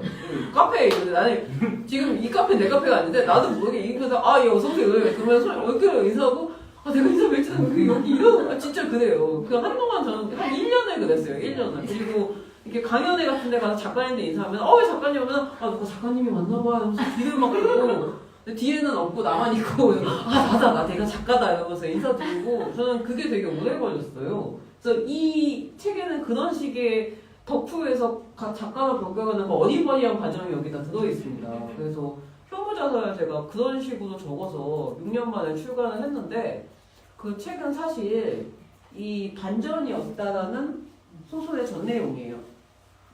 세계문학상 얘기를 마저 드리자면은 제가 세계문학상을 탄 소설이 붉은 소파라고 하는 소설인데요. 그 소설에 김나영이라는 여자가 나옵니다. 그래서 이 여자는 303 연쇄살인 사건이라고 하는 사건의 피해자이자 2명밖에 없는 생존자 중에 한 명이에요. 이 사람은 자신이 피해자가 된 사건의 범인을 잡으려고 생각을 해서 형사가 되고, 그 형사가 돼가지고 또 다른 피해자의 아버지였던 정석주라고 하는 사진작가와 팀을 짜가지고 붉은 소파에 사람을 앉히면서 그 사건을 해결하거든요. 이 정석주라는 인물은 붉은 소파에 사람을 앉히는 이유가 딱 하나예요. 이 사람은 어디 갔는지 간에 붉은 소파에 들고 사진을 찍는데, 그 이유는 그 소파가 딸이 죽은 소파예요. 딸이 여기서 살인자한테 강간을 당해 죽었기 때문에 살인범이 이 소파에 앉으면은 자기는 알아볼 수 있을 거라는 그런 간절한 희망을 갖고서 15년째 쫓아다니고 있는 거예요. 그래서 이 사람은 그 소파에 사람을 계속 앉혀서 사진을 찍어요. 범인 잡으려고. 그런 내용인데, 이 김나영이라는 형사가 이 붉은 소파라는 내용을 통해서 304 사건을 해결을 합니다. 그래서 거기서 이제 트라우마가 벗어나야 되잖아요. 근데 이 사람은 트라우마 못 벗어나요. 왜냐면 아까도 말씀드렸지만 저희 층간소음 경험처럼 쉽게 벗어날 수 있는 게 아니에요. 이게 정말 쉽지 않아요. 네. 그래서 네, 김나영도 쉽게 벗어나지 못해요. 그래서 그 사건이 끝나고 2년이 지났는데, 2년이 지난 얘기가 아까 말씀드린 혐오자살 얘기예요. 그래서 혐오자살에서는 난민 연쇄 자살 사건일지도 모른다는 사건이 있다고 인터넷에 막 소문이 떠다녀요. 그래서 이 김나영이가 그 사건의 뒤를 쫓는데, 그 사건의 뒤에서 공통되는 인물을 발견하는 겁니다. 김준혁이라고 하는 인물을. 그래서 얘는 이 김준혁이 범인일 거라고 생각을 하고 그 뒤를 쫓다가 김준혁과 명지라는 인물을 알게 되면서 이 사건을 점차 해결을 해 나가는데, 이 해결을 해 나가는 과정에서 김나영이 스스로 형사로서의 자질을 발휘하는 거예요. 그래서 대활약을 해서 여기서 이제 형사로서 딱 자신감을 가져요. 그리고 세 번째 얘기가 반전이 없다입니다. 반전이 없다 해서 김나영이 굉장히 뭐랄까 좀 발랄해졌어요. 정말 가끔 보면 저건 좀 심하다 싶을 정도 장난도 많이 치고 하는데, 그런 게 다 자기가 지금까지 쌓아온 노하우로 이 사람은 지금까지 사람들을 도와서 사건을 해결하는 일에 되게 익숙했거든요. 그래서 이번 사건에서도 이거는 반전이 없는 추리소설이 연달아 발견되는 내용이거든요. 그리고 그 반전이 없는 추리소설들을 모아서 이 책들로 사람을 때려 죽이는 범인을 잡는 내용이에요. 근데 이 범인을 잡을 수 있을 거라고 생각하는 형사가 있는 거죠. 그리고 그 형사가 김나영이 붉은 소파를 들고 다니던 그 사진작가와 되게 비슷한 분위기의 할아버지인 겁니다. 그래서 김나영은 이 할아버지를 도와서 사건을 해결해서 이 할아버지 형사님이 현역으로 돌아오길 바래요. 그래서 이 할아버지 도우려고 스스로 조력을 하고 나서요. 그래서 그 과정에서 이 할아버지도 북돋교에서 굉장히 발랄한 행동을 보이면서 이 김나영이라는 사람이 새 작품을 통해서 성장하는 모습을 보여요. 그래서 저는 이 세 편에 가리켜서 김나영 3부작이라고 말을 합니다. 그래서 이 김나영 3부작은 이 소설에는 굉장히 많은 인물들이 나오는데 사실 우리 주인공밖에 안 보잖아요. 하지만 보조 인물에게도 그들의 삶이 있다. 이걸 보여주고 싶어서 저는 김나영 3부작을 어쩌다 보니 쓰게 됐고요. 사실은 김나영이 혐오자살하고 반전이 없다에 나올 줄 몰랐는데, 혐오자살 쓰다 보니까 그 담당자들이 형사 역할을 넣으려고 해서 아니, 널 형사가 없는데 이러다가 갑자기 생각이 나서 넣게 된 거고, 반전이 없다도 이렇게 케미를 보여줄 수 있는 사람을 넣었으면 좋겠다고 해서 몇 살 넘는지 하다가 김나영을 넣게 된 거였어요. 그래서 김나영이 제 의도하지 않게 이 새 소설에 등장하게 됐고, 첫 번째 소설가 그 혐오자살에서는 강남경찰서에 있었어요. 그랬다가 반전이 없다 해서 마포경찰서로 이런 식으로 이동도 하고 승진도 합니다. 네, 저는 이런 게 추리소설의 묘미라고 생각을 해요. 그래서 반전이 없다 같은 경우는 아까 말씀드렸다시피 제가 카페홈즈에서 일을 하면서 적었는데요. 그렇게 카페홈즈에서 일을 하면서 되게 다양한 사건들이 있었습니다. 그래서 카페홈즈에서 처음 출근하고 나서 얼마 후에는 여기가 지금 카페홈즈인데, 이것도 동영상 보여드려요. 동영상이 또 안 열리게. 네. 일단은 이게 카페홈즈인데 보시면은 이게 무슨 장면이에요? 이분이 사장님들이 아니고요. 이게 그 북트레일러 촬영을 하는 거예요. 외국에 소설이 있는데요. 그 외국에서 출간하는 소설에 북트레일러를 저희 카페홈즈에서 찍겠다고 오신 거예요. 그래서 이분이 영화 감독입니다. 여자분이. 그래서 이분이 영화 감독을 찍어주신다고 해가지고 저희가 신나가지고 이걸 찍었어요. 그래가지고 여기서 이제 보면은 네, 이렇게 찍으면서 이분들이 감사하게도 제가 붉은 소파 썼다니까 저기 중간에 이 남자랑 여자가 소설을 동시에 잡으면서 뭐 판타지 세계로 간다 이런 내용인데 그 소설을 제 소설로 찍어주신 관계입니다. 저게 붉은 소파입니다. 정말 짜고 치는 모습. 네. 그래서 막 했다니까 이분들이 너무 감사하게 나중에 보시면 이것도 붉은 소파예요. 모든 영상에 제치를 주셨어요. 네. 네, 그래서 이게 유튜브 동영상인데 안 열리겠지만 제가 또 한번 눌러볼게요. 혹시 모르잖아요, 그렇죠? 눌러서 열릴 수도 있으니까. 네, 열리려나? 네. 오, 떴다. 오, 무슨 소리가 안 나오네요. 네. 보시면 이게 지금 카페 홈즈예요. 그래서 제가 이 카페 홈즈를 배경으로 소설하고 에세이를 되게 많이 적게 됐는데 그 과정이 어떤 작가에다 실려 있어요. 지금 붉은 소파를 보고 있죠? 네, 그리고 이 자리가 이제 저희가 요네스베 자리라고 해서 요네스베 소설가가 이 자리에 앉아서 사인도 하고 인터뷰도 하고 그랬어요. 네, 그 여기 김탁원 선생님도 많이 하셨어요. 네. 네. 소리가 안 들리긴 하는데 그래서 이런 식으로 해가지고 이 둘이서 이제 붉은 소파에 이제 갖다 놓고 가는 겁니다. 그래서 이 둘이서 이제 만나는. 그래서 이 둘이 왜 이렇게 설정했냐면 이 작가가 실제로 아까 그 빨간색 옷 입은 분이 작가분 남편이에요.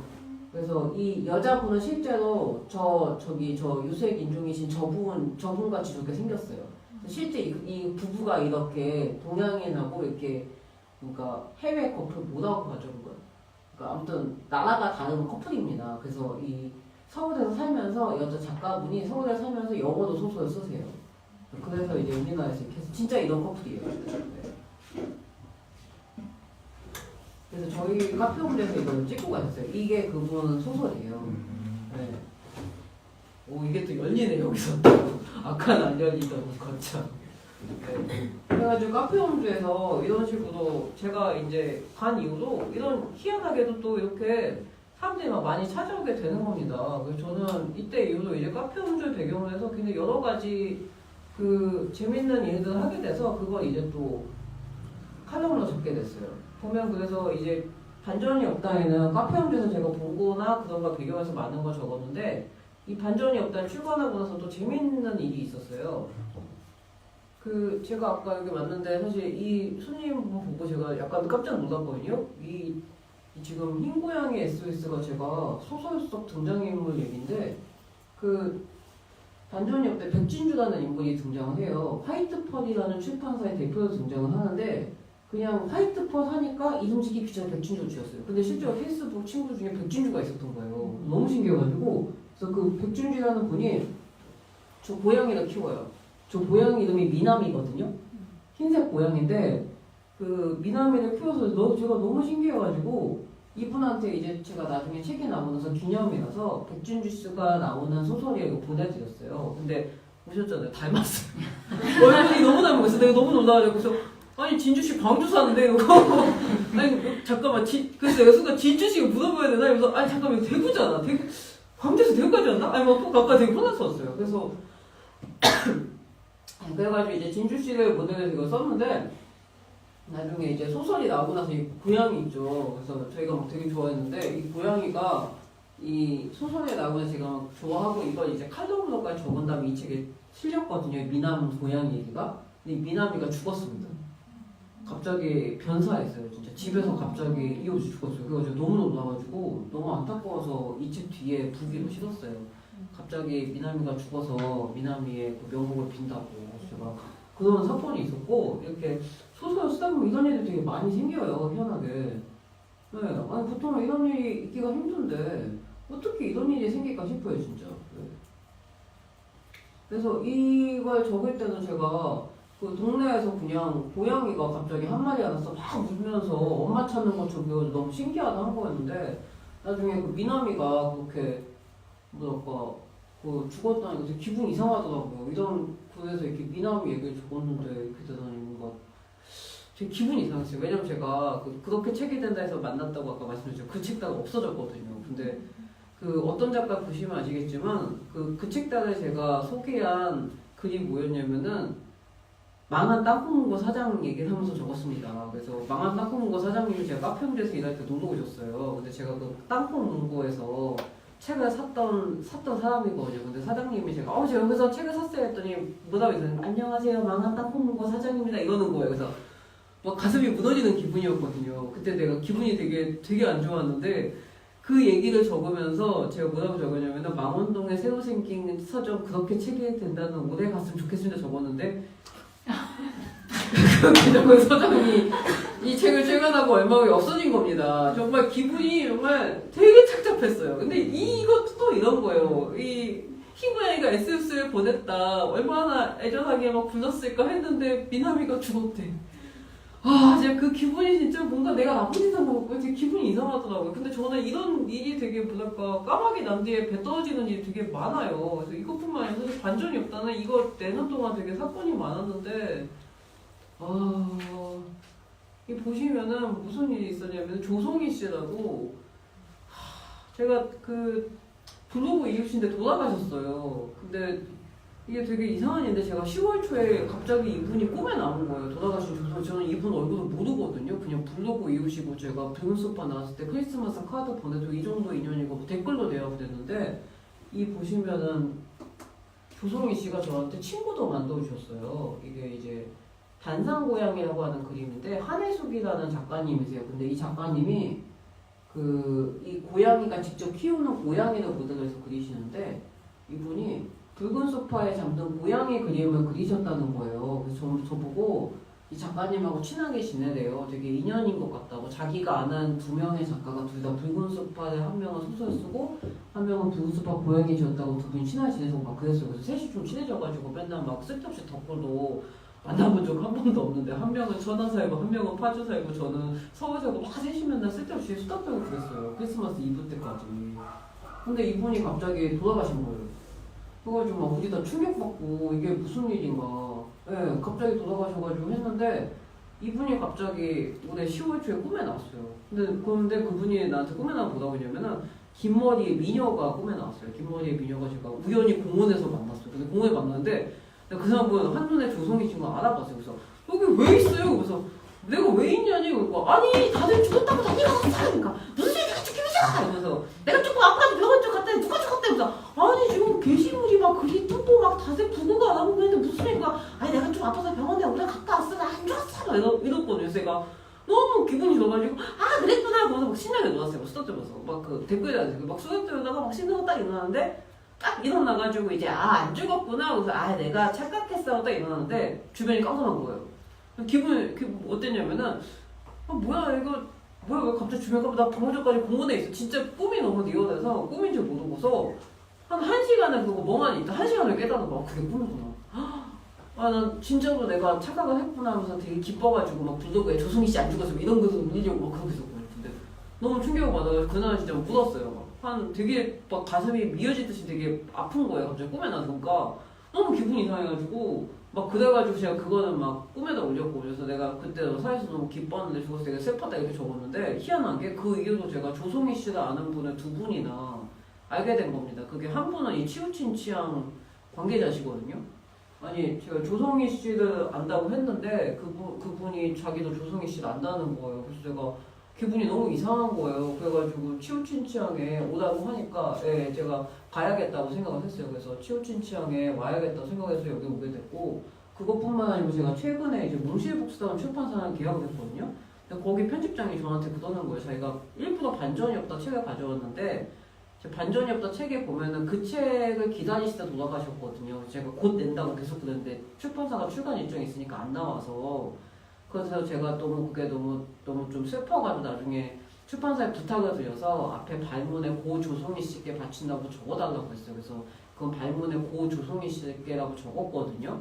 그랬더니 출판사 편집장이 사실 자기도 조성희 씨하고 되게 친했대요. 그래서 맨날 대화하고 막 서로 전화통화하고 그런 사이인데 갑자기 죽어서 자기 너무 충격적이었다. 근데 이렇게 작가님을 알게 된 게 책 반전이 없다는데 거기 조성희 씨가 자기 너무 놀라고 감사했다고. 그래서 이번에 우리 출판사에 작가님 책이 오고 계약을 한다는데 자기는 조성희 씨가 우리 이어준 것 같아서 자기 너무 좋았다고 하면서 그 책을 가져온 거예요. 근데 저는 기분이 너무 이상한 거예요. 10월 초에 조성희 씨 꿈을 꾼 이후로 제가 갑자기 일거리가 어마어마하게 많이 들었어요. 갑자기 너무 바빠져서 제가 여기 치우친 취향에 오겠다고 했을 때마다 되게 한가했거든요. 근데 그 이후 진짜 한가했어요. 그때까지 코로나 때문에 연락 하나도 없고요. 아무 데도 오는 데가 없어서 저는 그냥 11월 달만 바쁠 예정이었어요. 그래서 11월 달에 이제 이런 거 준비하고 그래야지 했는데 그 이후 제가 북토크 5번 했어요. 잠깐 사이에 다 연락 온 거예요. 그럼 며칠 사이에 오늘 오세요 가지고 아 예 이러면서 다 다니고 있는 거거든요. 그래서 그렇게 되고 거기다가 이제 계약까지 한 거예요. 조성희 씨 덕분에. 그래서 제가 기분이 너무너무 이상해서 너무 감사하고 있어요. 그래서 저는 이 책을 내면서 역시 사람은 잊지 않아야 된다는 그런 생각을 더 깊이 했어요. 저는 그 세월호 때도 그 112 맨날 쫓아다니는 애였거든요. 그 5년 전에 슈플전호 때도 그 쫓아다녀가지고 그 결과물이 이제 나중에 소송이 나온 게 혐오자살이었고. 그래서 저는 이렇게 이 책을 쓰면서도 계속 송희 씨가 날 지켜보고 있구나 이런 생각이 들고 여기 온 것도 우리 송희 씨가 다 이어준 게 아닐까 그런 생각이 들고 난 어떤 작가 책이 무사히 나온 것도 다 송희 씨 덕분에 요즘에 계속 그런 생각을 하고 있어요. 모든 게 다 송희 씨가 다 지켜봐 주고 있구나 너무 감사하다. 역시 덕후는 죽어서도 우리가 있다 이러면서 약간 웃긴 말인데 저도 덕후기 때문에 되게 뭐랄까 덕후로서 제가 죽고 나서도 저는 귀신이 돼서도 제가 최애들을 저는 응원하고 있을 것 같아요. 그런 기분이거든요. 그래서 송희 씨한테 내가 감사하고 있습니다. 그래서 이런 식으로 적었고요. 위에 제가 동영상이 켜지니 한 번 더 시도해 보겠습니다. 네, 보시면은 이게 이제 안면 인식장애에 대한 중에서 내가 근데 소리가 안 나왔죠? 네. 다시 보기는 물어봤습니다. 화이팅! 네. 뜨나? 이게 접니다. 예, 제가 2월에 이 안면 실인증으로 유튜브에 나갔어요. 왜 하필 저렇게 멍청한 표정을 네, 또 안 나옵니다. 네. 아, 네네네. 그리고 한번, 네, 참, 저 멍청한 표정에서 멍청한데. 네. 되나? 좀 움직여. 아무튼 그래서 제가, 안면 실인증으로 제가 이 유튜브에 나갔어요. 그래서 이 반전이 없다 때문에 나왔던 건데, 반전이 없다 주인공이 아까 그 김나희가 도와서 현역에 돌아가게 하려는 그 할아버지 병이 안면 실인증이에요.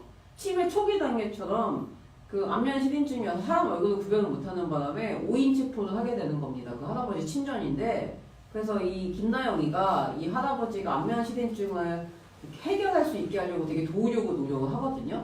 그런 과정을 적었는데 그 과정에서 이제 안면 실인증에 대한 에피소드가 제 에피소드예요. 제가 사실 안면 실인증이 있어요. 제가 좀 심한 편이에요. 요즘 많이 좋아졌어요. 요즘 많이 좋아서 이렇게 북토크에 오면은 북토크에 온 사람도 얼굴도 구별을 하거든요.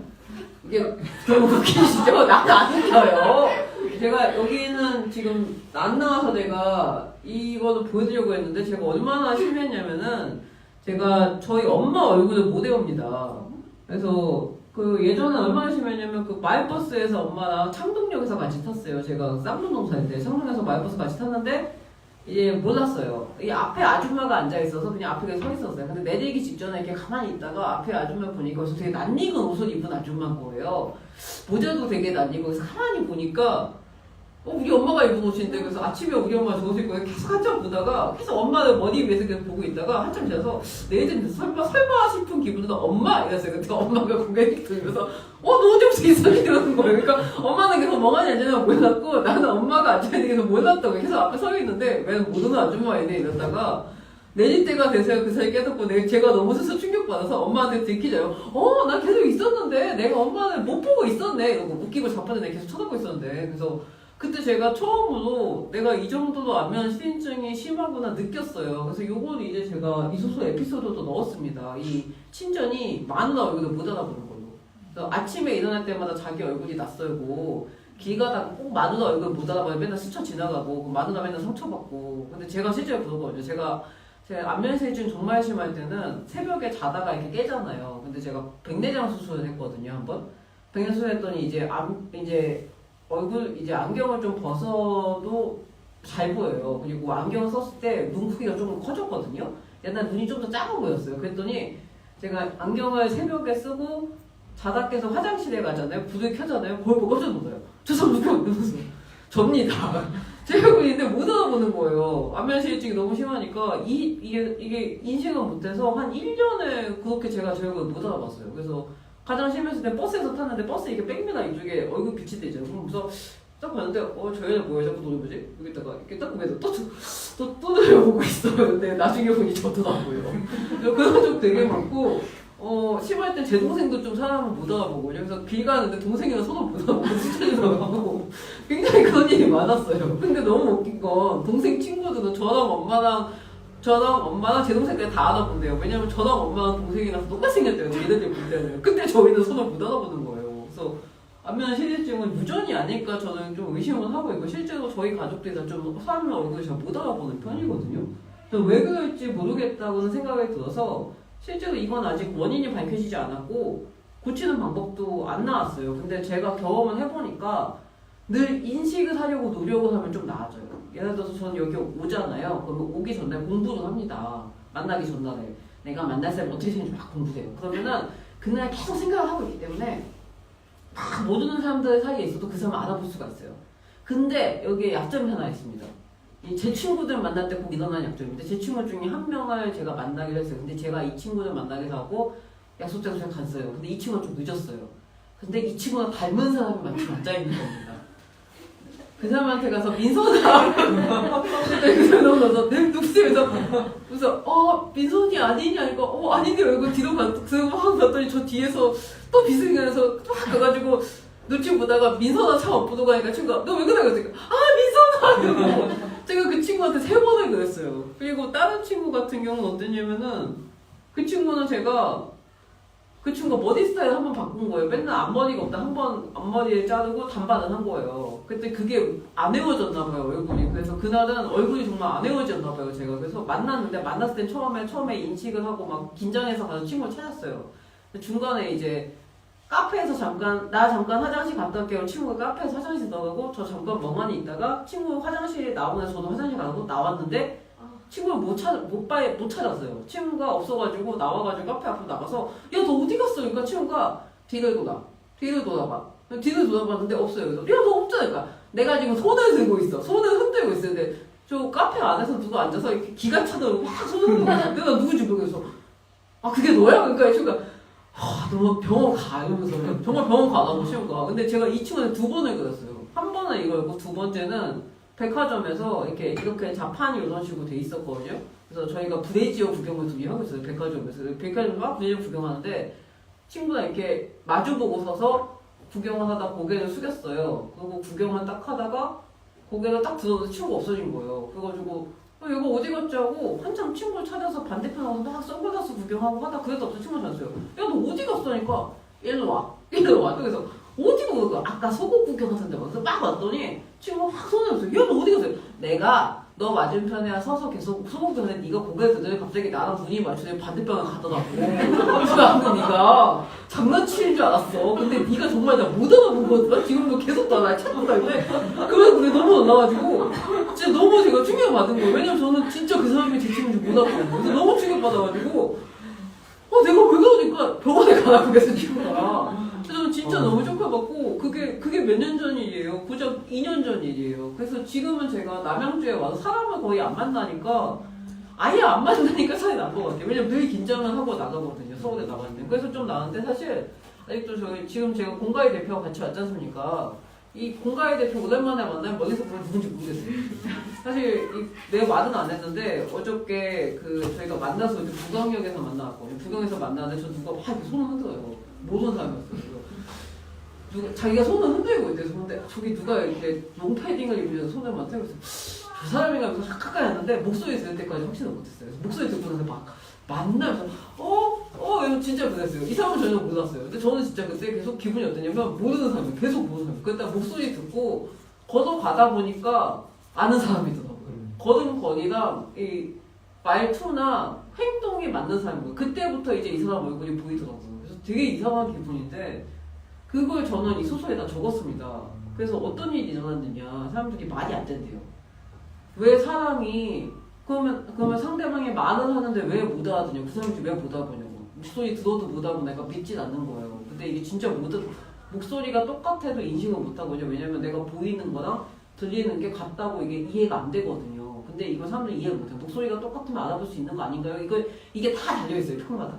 근데 그건 일일이 댓글 달아주고 싶었어요. 내가 겪어봤는데 모르겠어. 이러고 내가 우리 엄마 못 알아봤는데 사람들이 안 믿어요 진짜. 근데 이게 진짜 심각합니다. 저는 공개 대표부에서 빨리 연기 이러는데 목소리 들으면서 계속 긴가민가 했어요. 가까이 가서야 확신했어요, 진짜. 되게 무서운 기분이에요, 저는. 모르는 사람이 저한테 아는 척을 하는 것 같고요. 되게 이상해요. 매번 무섭습니다. 저기야! 어제 내가 못 알아본 거 모르지 않았어? 몰랐어요. 그치, 그거 몰랐잖아. 내가 얼마나 티 안 내려고 노력했는데. 네. 아무튼 그래서 어저께 저는 되게 폴더하우스도 없고, 그래서 제가 맨날 아는 옷만 입고 왔으면 좋겠어요. 이 옷이 자꾸 바뀌니까 폴더하우스도 진짜 저는. 친구들이 만날 때마다 저는 한 친구가 20년째 패션이 안 바뀐 편인데 그 친구 만날 때 너무 안 편해. 걔는 절대 제가 다 알아봐요. 늘 똑같은 옷 입고 와서. 늘 똑같은 패션. 그 남방 안에 목티를 껴입고 바지를 입어요. 늘. 걔는 늘 그거예요. 너무 걔는 만날 때 저는 마음이 편해요. 걔가 이성경이야. 걔가 이성경이야. 네. 그래서 저는 그런 식으로 했고요. 이제 이 소설에는 그 밖에도 제가 소설을 적은 뒷얘기가 굉장히 많이 실려 있습니다. 그래서 좀비 서적 같은 경우는 이제 직서문이 떡살에 대한 얘기가 실렸는데 이 얘기는 제가 다른 북토크에서 얘기를 안 했던 것 같아요. 오늘 처음 얘기한 것 같아요. 맨날 까먹고 얘기를 하면서 열려다 줄게. 보시면 이분도 덕후입니다. 이분은 정말 그 앤티크를 모으시는 덕후신데요. 교수님이시고요. 저게 다 자기가 모은 거예요. 저 잡동사니 보이죠? 막 부적도 모으시고 저쪽에 막 피규어 모으시고요. 이게 자기 연구동인데요. 이걸 연구동에 모으는 거를 집에서 모으신대요. 왜냐면 집에 저 3배 정도가 있대요. 마누라한테 들킬까봐 무서워서 마누라가 맨날 몰래 버리고 막 화내고 그러셔가지고 귀중한 물건 연구실로 다 옮기신 상태래요. 그래서 지금 연구실 상태인데 이분은 연필부터 시작해서 카진 잡동사니 다 모으세요, 저처럼. 그래서 제가 이 선생님이 책을 내셨다고 해서 이 선생님을 이 선생님 강연을 보러 가게 됐습니다. 그래서 나중에는 그 덕후의 최종 그 형태는 예술품을 모으는 거예요. 그래서 예술품을 모으면 안 되거든요. 사실 저도 이제 예술품을 모읍니다. 제가 진짜 그 취미는 제가 안 들려고 그랬는데 2016년에 세계문화사서 타는 밤 제가 큰 돈이 생긴 겁니다. 5천만 원이 생긴 거예요. 그 돈을 뭐 했겠어요? 예술품을 샀습니다. 그래서 그때 제가 처음으로 소면을 구입을 했어요. 25만 원을 주고. 그래서 그때 그것도 붉은 소파 상 탔다고 의자 그림을 샀어요. 소묘 그림을. 송미영 작가님이 내가 그린 의자 그림이라는 전시회에서 제가 아직도 안 까먹거든요. 전시회 이러면. 그게 저의 첫 그림 구매였기 때문에. 그래서 그때 가서 빨간색 이렇게 그 의자 그림 2개를 사가지고 원래는 하나는 제가 그 존경하는 박완 선생님 집에 걸어놓으려고 했는데 아까워서 제가 둘 다 가지고 2개 다 이렇게 하나는 분홍색 하나는 빨간색을 걸어놓고 나서 그게 첫 번째 경험이었고요. 두 번째 경험은 이제 지금 최근에 인사동에서도 저시는 아작 작가님이 계세요. 제가 인터넷에서 그림 봤는데 여자 얼굴만 그리세요. 근데 그 여자 얼굴이 너무너무 예쁘고 알고 보니까 작가님이 자기 자신을 내면화시킨 페르소나를 그리신다는 거예요. 그래서 제가 그 그림을 두 번째로 구매했습니다. 50만 원. 그게 이제 작년에 구매했는데 당시 제가 돈이 진짜 없었거든요. 근데 카페 옮겨서 월급 타서 그 돈으로 거기다 퍼부었어요. 그래서 유화를 구입을 하고 그러고 나서 이제 그 여름에 이제 다음 주에 또 그 전시회 갈 건데 거기 가서 또 갈 것 같아 좀 불안한데 정현희 작가님께서 고양이랑 여자의 그림을 그리시는데 그걸 또 샀어요. 그것도 25만 원 주고 샀고요. 그래서 이제 올해 또 샀습니다. 올해 이제 월간 조용주 프로젝트에서 통장에 돈이 좀 생겼거든요. 그래서 이제 아작 작가님이 작년에 목동에서 전시회를 하셨는데 올해는 이제 코로나인데도 불구하고 인기가 많이 많아지신 거예요. 그래서 인사동에서 가장 큰 아트 갤러리에서 하신다니까 안 살 수 없잖아요. 그래서 이번에 가서 또 소품을 구매하려고 갔더니 가격이 오른 겁니다. 그 작가님이 점점 인기가 많으시니까 70만 원에 오른 거예요. 그래서 70만 원 줘도 샀어요. 바들바들 떨면서 70만 원이지만 나중에 이게 몇 배로 오르겠지 하면서 두 번 사봤다고 이제 소진명이 생겨서 그것도 사고 그래서 이제 다음 주에 가면은 또 살까봐 지금 좀 걱정 중이에요. 다음 주에도 정윤희 작가님 가면 내가 또 이 눈이 또 헷갈아 돌아가도 살 것 같은데 다음 주 목표는 제가 그림을 안 사는 게 제 목표입니다. 지금 작년에도 또 샀어요. 그래가지고 이제 그 선생님도 그 얘기를 하시는 거예요. 자기가 정말 자기는 예술품은 안 사려고 그랬어요. 근데 그만 어느 날 자기가 아는 화관에 화실에 놀러 가는데 한쪽에 너무너무 예쁜 다완이 있더래요. 그 차 마시는 컵 있죠. 저쪽에 놨는데 그거를 이렇게 물감에 이렇게 헹구는 손으로 쓰고 있대요. 그래서 너무너무 예뻐서 어쩔지도 가만히 보다가 이거 낮추면 안 되냐고. 그래서 그걸 가지고 갔다가 그게 시작이 되신 거예요. 그래서 지금 1억이 넘게 사셨답니다. 그래서 저는 선생님처럼 안 되려고 되게 노력을 하고 있는데 이 선생님이 이제 그날 그 얘기하시면서 저는 진짜 많은 그 정말 저는 진짜 적었는데 지금 1억이 넘는 그걸 사고 계세요. 억 단위의 수집병을 막 제작하는데 저는 보면서 내가 이러면 안 된다 했는데 이날 그만 선생님이 얘기하시는 거에 꽂힌 거예요. 직선무늬 떡살이라는 거예요. 직선무늬 떡살이 뭐냐면 절편 아시죠? 절편 이렇게 직선무늬잖아요. 그거 찍는 게 직선무늬 떡살이래요. 저거를 둘이서 직선무늬 떡살이 얼마나 아름다운지를 30분 동안 얘기를 하시는 거예요. 직선무늬 떡살이 우리 역사가 100년이 넘었고 100년 전에 처음 직선무늬 떡살을 만났어요. 어떻게 보면 막 얘기하는데 그러면 제가 거기에 빠져가지고 저도 모르게 계속 질문을. 그래서 그 직선무늬 떡살을 구하려면 어디든 가야 되고 그 떡살을 구해가지고 보관은 어떻게 말하니까 선생님이 가만히 듣다가 직선무늬 떡살을 사실 거군요. 제가 잘 안 되는 거라서 중에서 그래서 그 얘기를 하는데 사람들 직선무늬 떡살 발음이 웃기잖아요. 그 얘기를 100명이 모여있는데 계속 손을 들고 직선무늬 떡살 이렇게 하면 사람들이 빵 터지고 해서 제가 끝나고 그 마음선택 대표님께서 왜 그렇게 직선무늬 떡살을 계속 물어보는 거서 아 제가 직선무늬 떡살에 쓰는 좀비 이야기를 적어볼까 한다고 네, 그래서 제가 이 떡살을 너무 사고 싶어가지고 얘기를 하다 어떻게 되냐면은 이 얘기로 좀비 소설을 쓰게 됐습니다. 네. 어떻게 된 거냐면은 제가 이때 마침 소설을 쓰고 있었어요.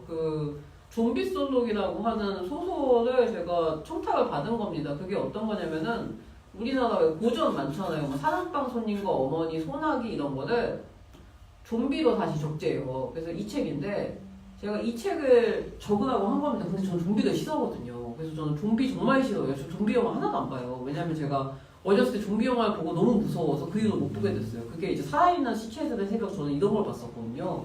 그랬더니 커서도 못 보겠는 거예요. 저는 너무 무서운 거예요. 어렸을 때 너무너무 무서웠고 피안도 이런 거 봤거든요. 그런 거 보면 안 되는데 피안도 보신 분들은 뱀파이어물 절대 못 봅니다. 뱀파이어물에 로맨스가 있다는 게 난 믿기지가 않아요.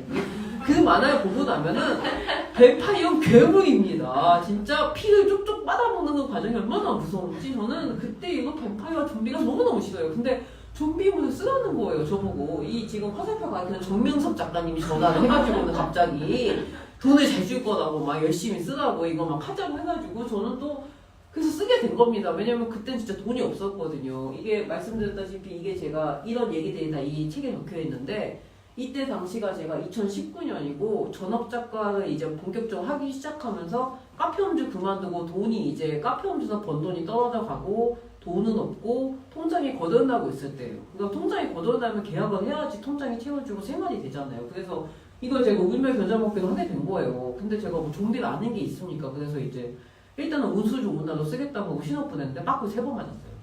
3번을 빠꾸 맞고 나서 이제 3번째 됐을 때는 그냥 다 포기하고 내 맘대로 쓰자 이랬어요. 그래봤자 빠꾸 맞을 거 내 맘대로 쓰자고 해서 쓰기 시작했는데 저는 아예 한 명의 닌겐이 좀비가 되어가는 내용을 적었는데 좀비가 되면서 살이 빠지고 예뻐지는 내용을 적었어요.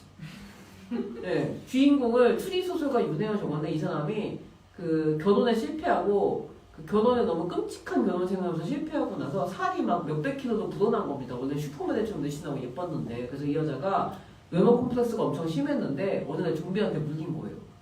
좀비한테 물리면서 정신을 차려보니까 살이 쫙 빠진 거예요.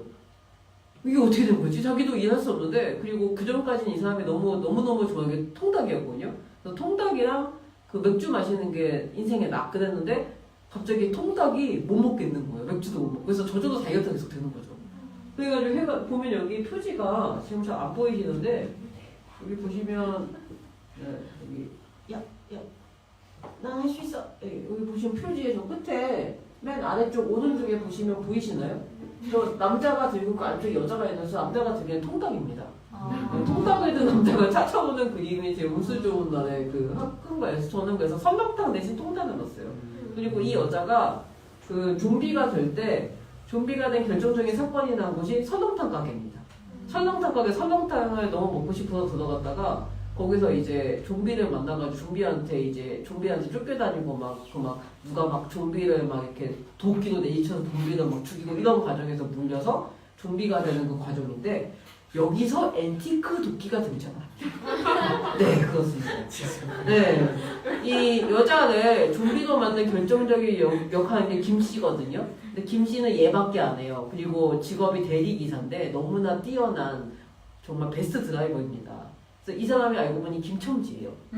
조수조는 김첨지라서 좀 일제 강점기 때는 인력거도 받았고 나중에 저기 그 다음에 이제 시발택시도 받았고 시발택시보다 나중에 대리기사까지 되게 된 거예요. 그래서 돈을 많이 벌었을 거 아니에요. 좀비는 안 먹어도 안 죽으니까. 그래서 이제 자기는 육식을 끊고 이제 자기는 조용히 좀비로서의 삶을 살고 있었는데 이 윤혜환이라는 뚱땡이의 기사를 한번 했다가 뚱땡이라고 말하면 안 되지만 얘가 이제 이 안도라가 받은 좀비한테 물리는 바람에 얘가 이제 돈을 되게 많이 준다는데 대리기사비를 못 받았거든요. 그래서 한숨 쉬면서 어쩐지 운수가 좋더라니만 이러면서 이제 어쩔 수 없이 좀비로 만들어서 대리기사비를 받으려고 좀비로 만들었다가 좀비로 만들었는데 이게 인간을 잡아먹으려면 자기가 앤티크 도끼로 모가지를 쳐가지고 죽이려고 했는데 이제 살이 쪘다가 빠졌잖아요.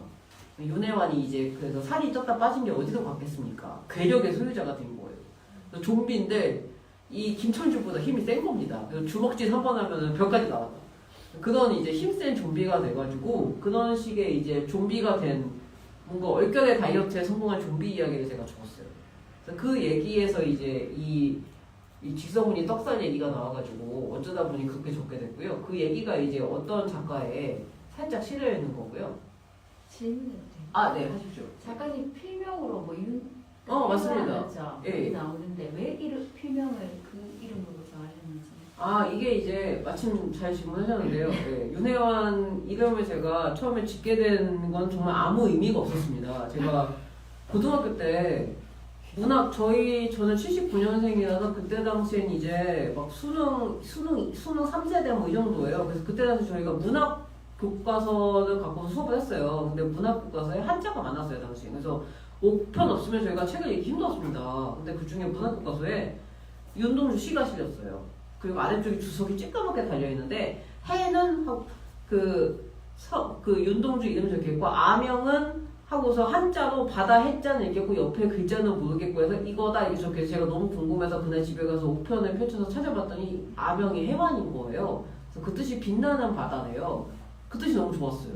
그래서 그때부터 제가 이 이름을 PC통신 했었거든요. PC통신 이름을 해완으로 바꾸고 그때부터 제가 어디 가든지 간에 난 해완으로 부르라고 그러고 다녔어요. 그래서 그 이름으로 부르다 보니까 그 이름으로 시나리오 써서 영화도 데뷔하고 그 이름으로 이제 계속 쓰고 그리고 제가 문창과에 나왔는데 문창과에서 순문학 말고 추리소설 쓰거나 시나리오 쓰고 이런 거 되게 싫어하셨어요, 교수님들이. 그래서 저는 혼날까봐 필명으로 쓰게 된 거예요, 윤혜환을. 그래서 저는 계속 윤혜환으로 했는데 이게 이제 오래 쓰니까 세계문학상을 산 거죠. 세계문학상 샀는데 이제 저는 또 윤혜환 쓰려고 했어요. 학교에서 혼날까봐. 근데 기자님이 그러시는 겁니다. 세계문학상 탔으면 본명을 까는 게 예의라고. 이렇게 큰 상을 타는데 무슨 윤혜환이 뭔 쥐뿔도 없이 막 이러고 났어요. 그래서 예 알겠습니다. 그럼 윤혜환 안 하고 조율 하겠습니다. 이래가지고 딱 바꿨더니 그 날로 이제 학교에 소문이 퍼져서 혼날 줄 알고 긴장했거든요. 근데 학교에 플래카드가 걸렸다는 겁니다.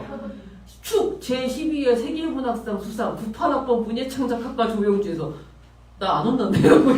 저 진짜 혼날 줄 알았거든요. 나 막 완전 좋아했었는데 근데 학과장님이 알고 보니 제 은사님이 그 사이에 학과장님 오셔가지고 아우 너무 잘했다고 우리 조영주 최고다 막 이거 불러주시고 막 조선의사님 불러가지고 특강마다 부르고 세상이 변했구나 저는 그때 알았어요. 왜냐면 제가 대학 다닐 때만 해도 장르는 쓰면 안 되는 거였는데 세상이 변했더라고요. 그래서 저는 다 깠고요.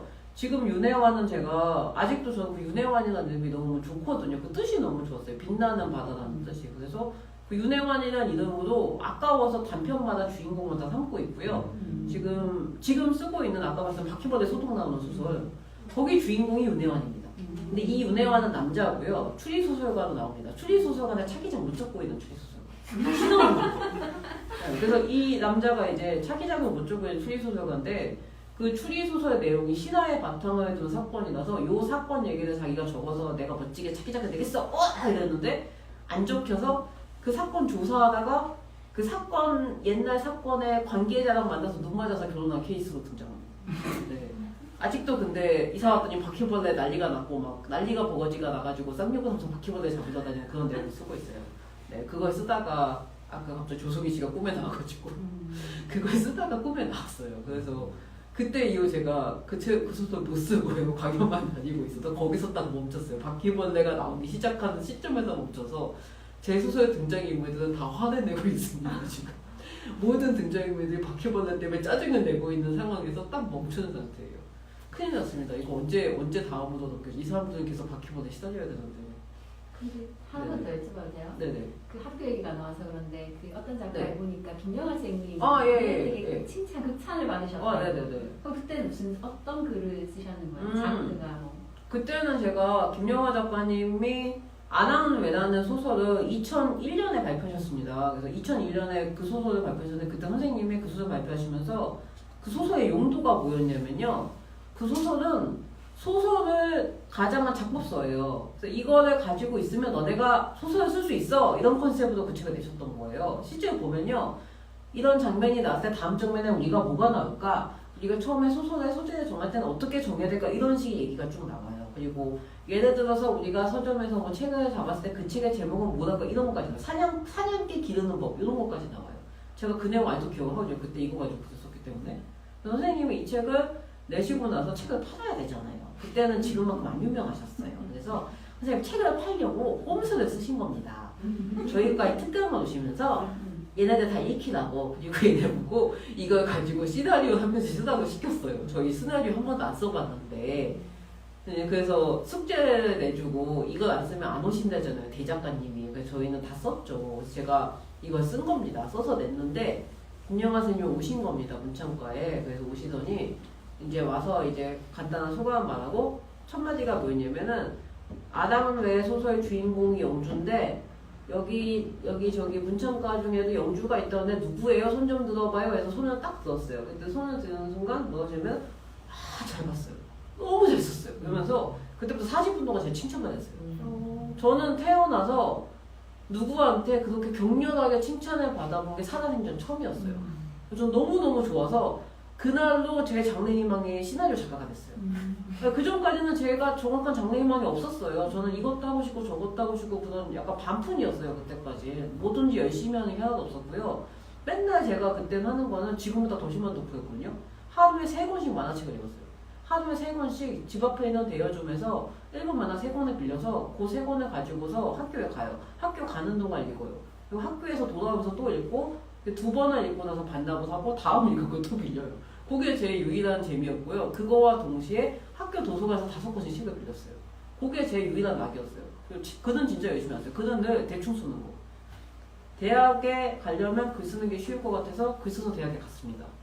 아버지가 글을 쓰는데 아버지한테 글 써서 잔재주를 배워보니까 이것만큼 쉬운 게 없더라고요.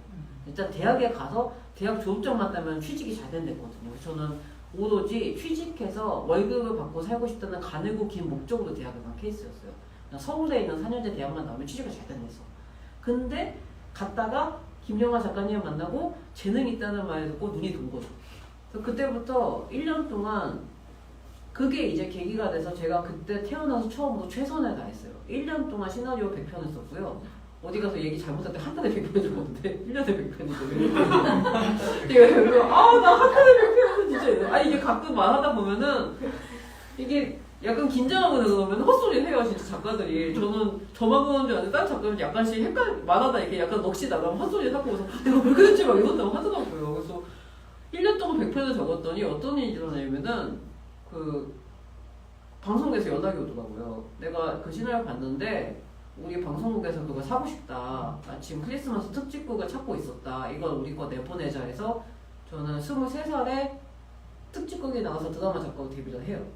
문제는 그 드라마가 제가 극본을 1부, 2부, 3부로 끊어서 썼거든요. 그래서 1부 마지막에 애가 죽어요. 주인공이. 근데 2부에서는 이제 주인공의 이런 일이 있기 전에 사연이에요. 근데 자막이 안 들어간 거예요. 2부가. 어떻게 됐냐면은 1부에서 칼에 찔려 죽은 사람이 다음 장면에서 짠 하고 살아났어요.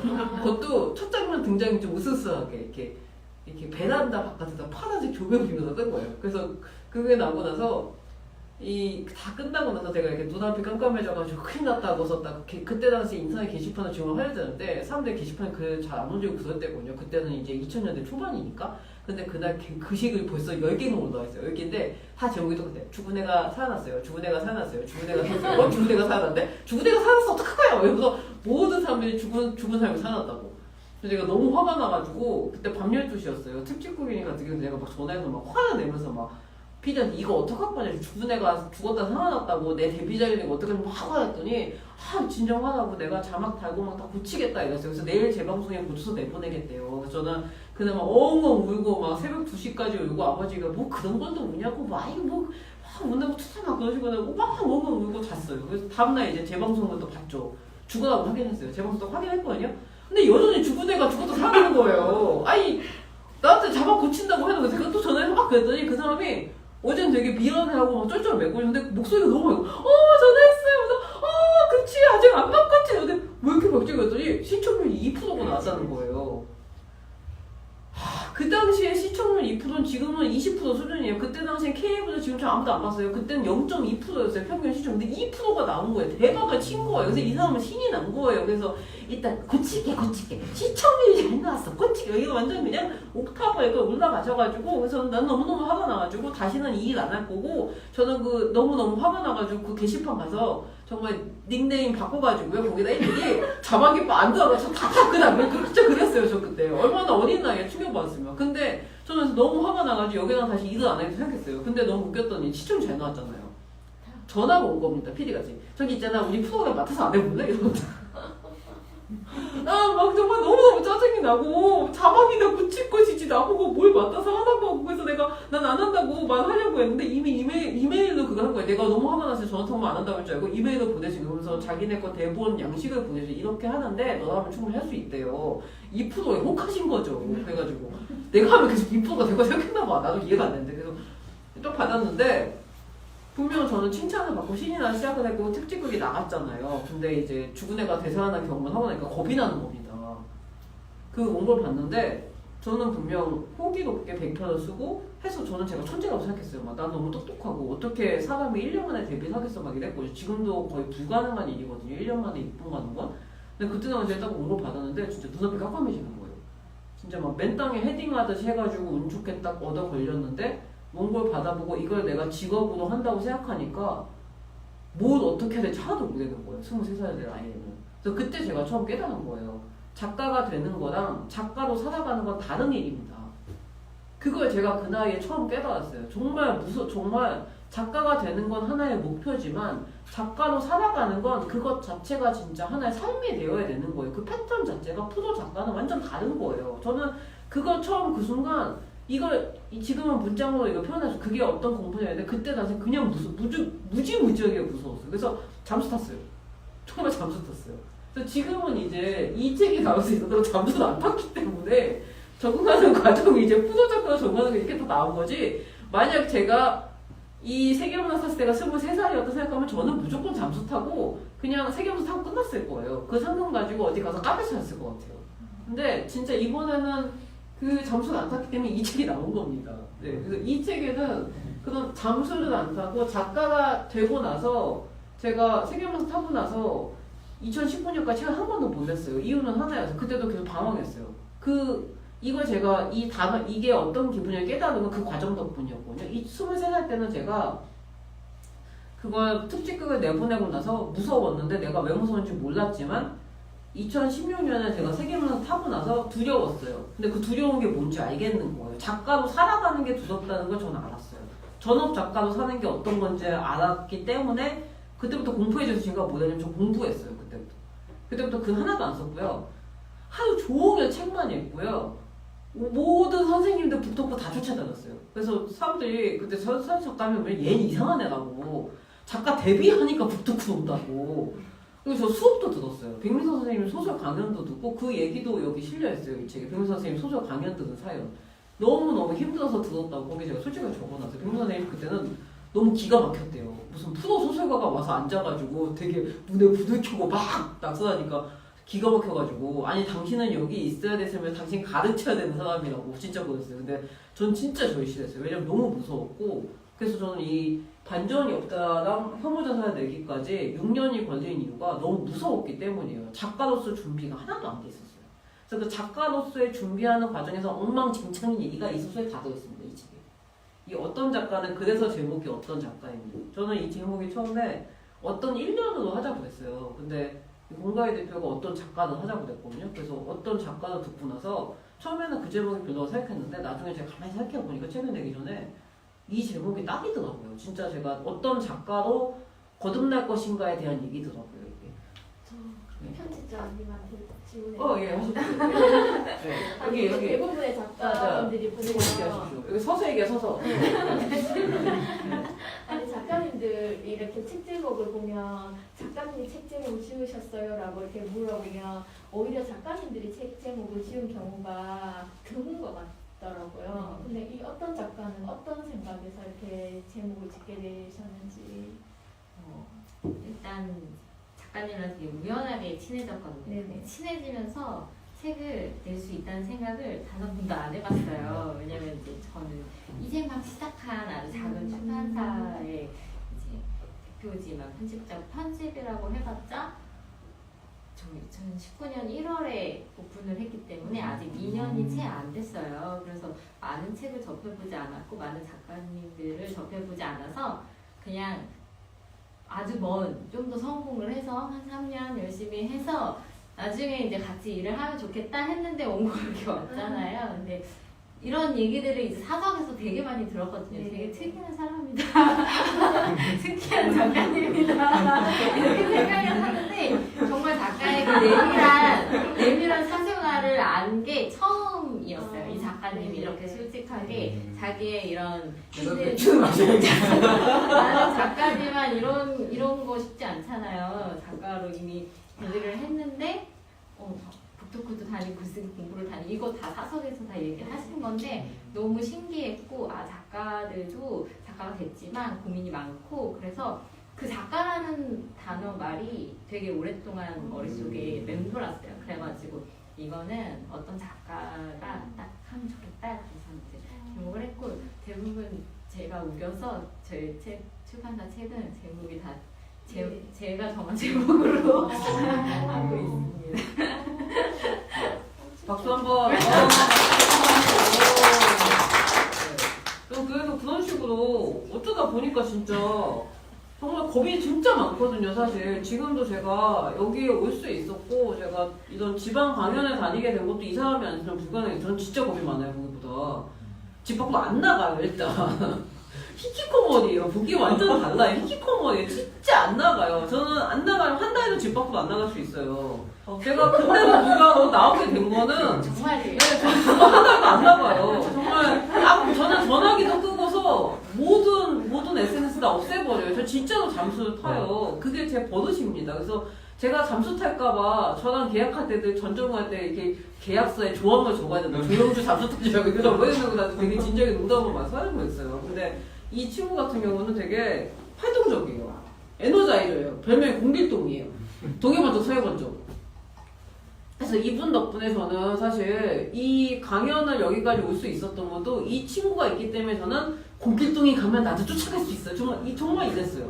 그리고 제가 올해 그래서 전국강연 다니게 된 것도 이분이 아니라 불가능했어요. 제가 처음부터 이 책을 제가 공길동이랑 낸다면은 성함이 실제로 공길동은 아닙니다.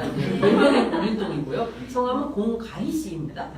저희 공가희 대표와 내가 계약을 해서 책을 낸다면은 처음부터 우리가 전국 일주를 다니자고 했어요. 전국을 다니면서 우리가 직접 책을 팔자. 왜냐면 제가 간이 작다 보니까 보통은 이 출판사가 계약을 하면 작가가 이렇게까지 출판사 걱정을 안 하거든요.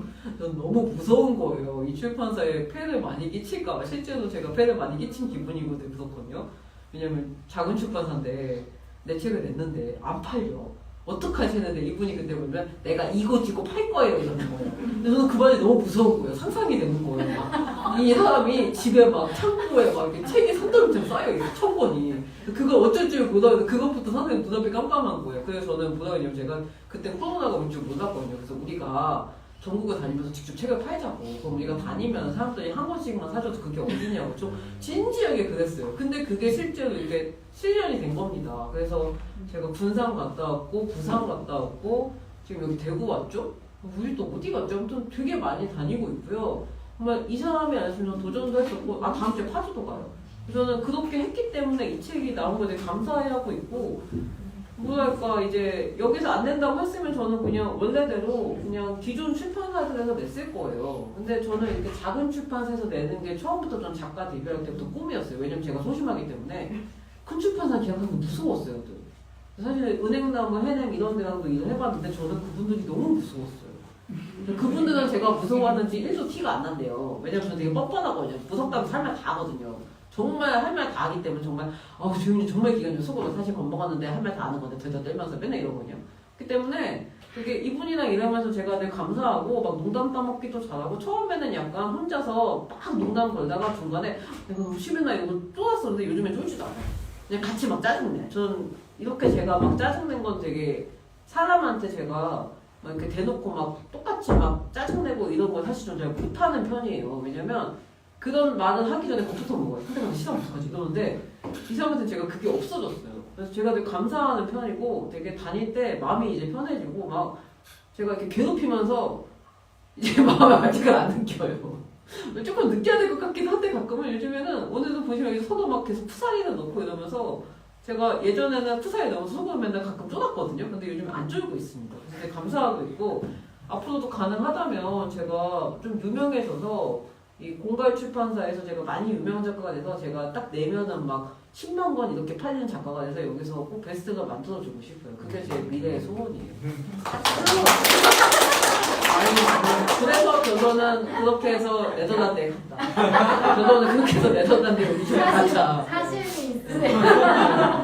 그래서 그런 식으로 이제 사심을 갖고 이 사람하고 계약을 해서 저희가 열심히 다니고 있고요. 그 얘기 중엔 이제 지금 시간이 굉장히 많이 있어서 짤막하게 소개해드리면 동부가 있으면 괜찮을 것 같다라고 하는 이런 얘기가 있는데 요 얘기에 실린 것 같은 경우는 제가 멸세망녀라고 해서 이 동부가 개입니다. 동부가 개 이름인데 이 동부를 주인공으로 한 소설을 적었어요. 제가 동부 때문에 이 에세이를 보다가 너무 재밌어가지고 이 책을 읽다가 제가 경춘선에서 지문에다 놓고 내려버린 거예요. 그래서 이 책을 보다가 책이 너무 공포돼서 그만 책을 들고서 책만 갖고 여기가 제가 타는 사랑역이거든요. 책을 딱 탔는데 그 출퇴근할 때 지하철역에서 정말 핸드폰이랑 책, 교통카드만 확인하고 가방을 놓고 다녔어요. 근데 다행히 상봉역이 동창역이거든요. 그러니까 깜짝 놀라서 연구실로 뛰어가서 제가 가방을 놓고 다녔었는데 저는 그래서 창피해서 했는데 다행히 많이 놓고는 이제 비웃진 않더라고요. 그래서 찾았는데 이게 정말 이런 사건이 있을 수가 없잖아요. 어떻게 책을 읽다가 내가 지하철역을 그냥 내리나 싶어가지고 얘가 동부거든요. 저희 집 개도 이렇게 생겼습니다. 그래서 개도 담고 해서 이 개몽돌씨랑 닮은 동부를 주인공으로 해서 제가 책을 적었어요. 그 책의 제목이 이제 모두가 사라질 때 실린 멸망하는 세계에 망설이는 여자라는 건데 이게 그래서 제가 거기서 뭘 적었냐면은 이 동부라는 남자 때문에 너무 열받아가지고 가방 잃어버리고 그 핸드폰만 들고 집에 가는 윤혜환 얘기를 적었어요. 그 얘기를 적었는데 이 남자 동부랑 윤혜환이가 그 세계가 멸망하는 순간까지 밀당만 하는 거예요. 안 사귀고. 그 얘기를 적었는데 이게 뜻밖의 대박이 났어요. 저 영화화 됩니다. 이 소설이. 네, 동부 때문에, 동부 덕분에.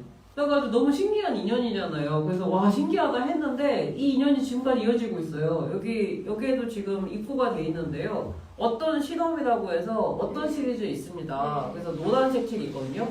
그 책의 작가가 이 동부 엄마입니다. 네, 그래서 이 책이 추천사 적는다기를 제가 바로 적는다고 했어요. 여기도 써주셨습니다. 이 책입니다. 네, 그래서 이 책에 보면 이제 얘도 여기서 해주시고 계세요. 그래서 제가 이 동구 엄마가 책을 어떤 시리즈로 내주신다고 하길래 제가 바로 추천사에도 적는다고 했고요. 동구는 저에게 제가 지금까지 단 한 번도 영상화 저작권이 팔린 적이 없는데 제 소설이 영상화되는 그런 좋은 경험을 해야해준 귀중한 견이십니다. 개님이십니다. 그래서 제가 언니가 꼭 만나서 간식이라도 좀 줘야 되지 않을까. 혹시 질문 있으십니까? 예, 말씀하시죠. 이제 작가님을 알게 된 게 저희가 여기에서 어떤 작가라는 책으로 네. 이제 저희가 책 모임을 하고 나서 책방지기님께서도 책을 올리셨고 저도 책을 올리고 있는데 먼저 이렇게 뭐지 좋아요나 아니면 뭐 감사합니다 이렇게 뭐 적어주시더라고요. 그렇죠. 네. 감사합니다, 고객님. 그거 적어주시죠. 근데 그럴 때 좀 궁금했어요. 그러니까 내 책을 읽고 이런 이제 모임을 하고 그리고 그 내용들을 이렇게 읽고 나서 읽으면서 이렇게 어떤 이런 생각도 할 수 있구나 저런 생각도 할 수 있구나라는 관점으로 보시는지 예, 어떤 기분이 드시는지. 그 덧붙여서 예, 말씀드려야 돼요. 네네. 저도 이제 그 댓글들 아, 많이 예, 봤어요. 예, 예, 예. 이 작가님 정말 예. 적극적이시구나. 아, 네네네. 뭐 하여튼 그런 생각이 들었어요. 예, 그다음에 예. 지금 제가 팔로우에서 보고 있는데 피드 내용도 보면 되게 밝고 귀엽고 아, 그러세요. 네. 근데 찌질한 귀엽지 않잖아요. 그왜 집 밖에 나가지 않는다 예. 이런 얘기가 나오시고 예. 뭐 과거에 뭐 거의 예, 예. 거의 왕따에 가까운 예, 진짜 맞습니다. 리플의 생활을 보면 전혀 매칭이 안 네, 돼요. 맞습니다. 게다가 오늘 오신 모습은 더더욱 매칭이 안 돼요. 근데 과연 그런 모습이 네. 뭐 이렇게 극복이 된 건지 아니면 지금 이런 모습들이 네. 본인이 사실은 이렇게 네. 숨기고 이렇게 다이렉션인지 돌아가면서 늘 후회하는 그런 어, 모습 궁금하더라고요 개인적으로. 일단은 첫 번째 질문이 뭐였지? 글쎄 까먹었어요. 지금 뒤에 거 생모임을 생각나. 했을 때 그런 기분이 어떤지. 그 덕분. 그러니까 제가 일단은 말씀을 드리자면은 저는 옛날엔 정말 소심한 마음 동호회였기 때문에 그 세계문화사전 직후에는 공포에 질려 있었어요. 사람들이 내 책을 읽고서 다들 쌩까거나 아니면 덧글이 다 악평만 달리고 생각해서 무서워서 하나도 못 봤어요. 그러다가 제가 이제 덧글이나 평을 찾아서 읽어보게 된 건 김동식 작가 영향이었는데요.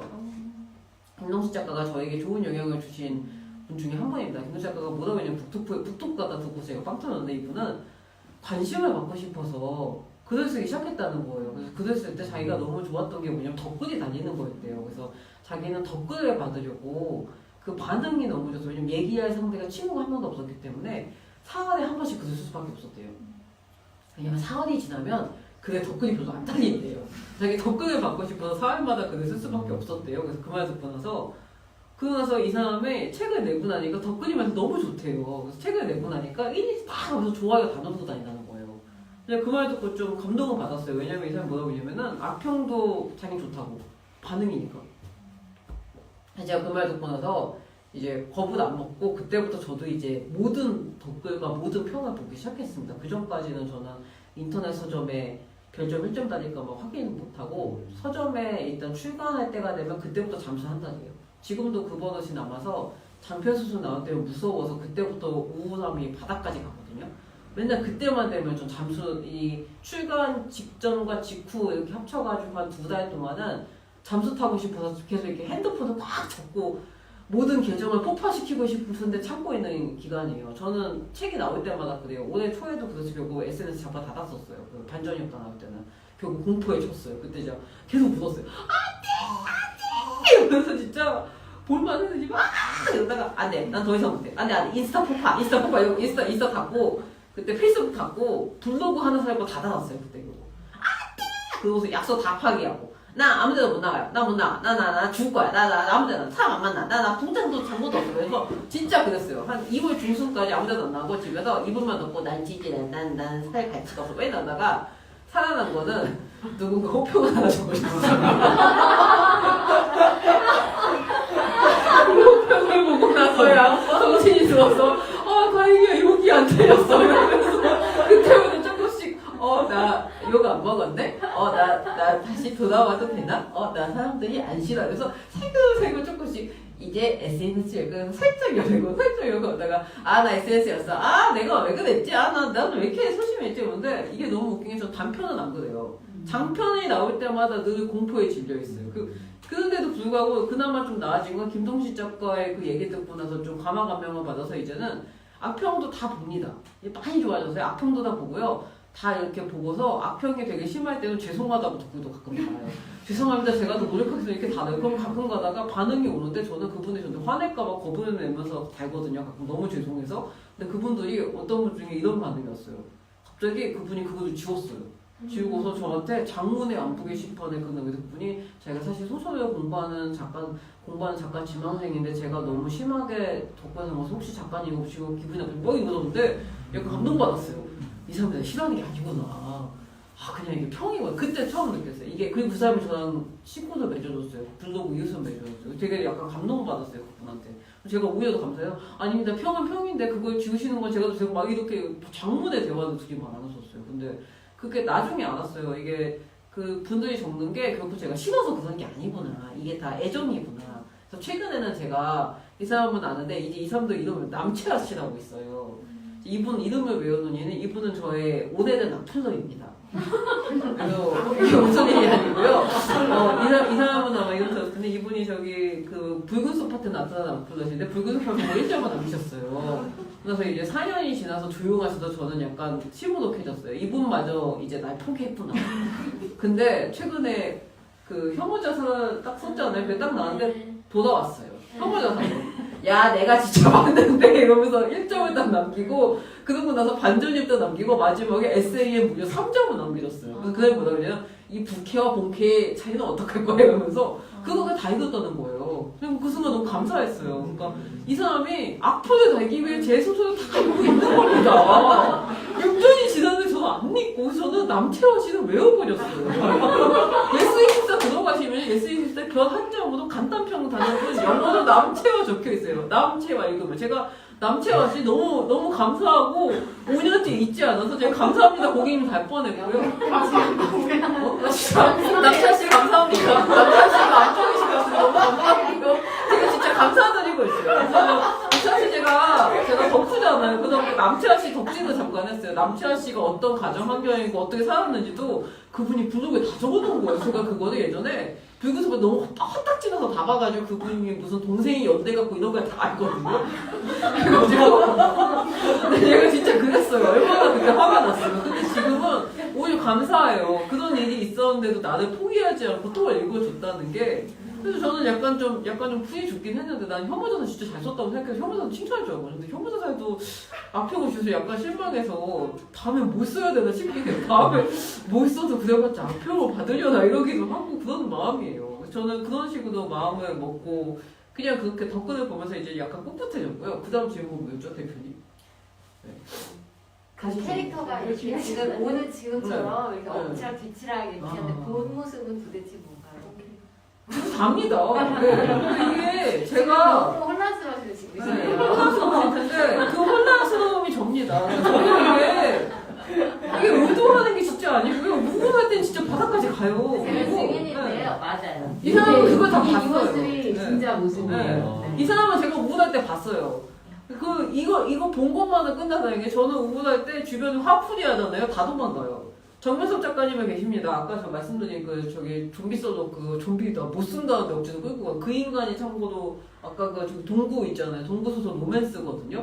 근데 저 데리고 가서 썩게 했는데 그게 이제 저작권 팔 때 어찌나 자랑을 내가 저작권 팔아 막 이러고 다니시는데 정말 재수없는데 근데 그분이 사실 저한테 많이 당했어요 예전에. 제가 지금은 밝은 모습이 더 많아요. 근데 예전에는 대부분의 경우가 짜증이었어요. 그 짜증도 지금 목소리 톤이 달라져요. 저는 진짜 그때는 잠수를 안 타면요 못 봐줘요. 진짜 정말 그렇게 찌질할 수가 없어요. 진짜 모든 사람한테 짜증을 내고 정말 모든 사람한테 화를 내고 있어요. 아침부터 밤까지 계속 화만 내요.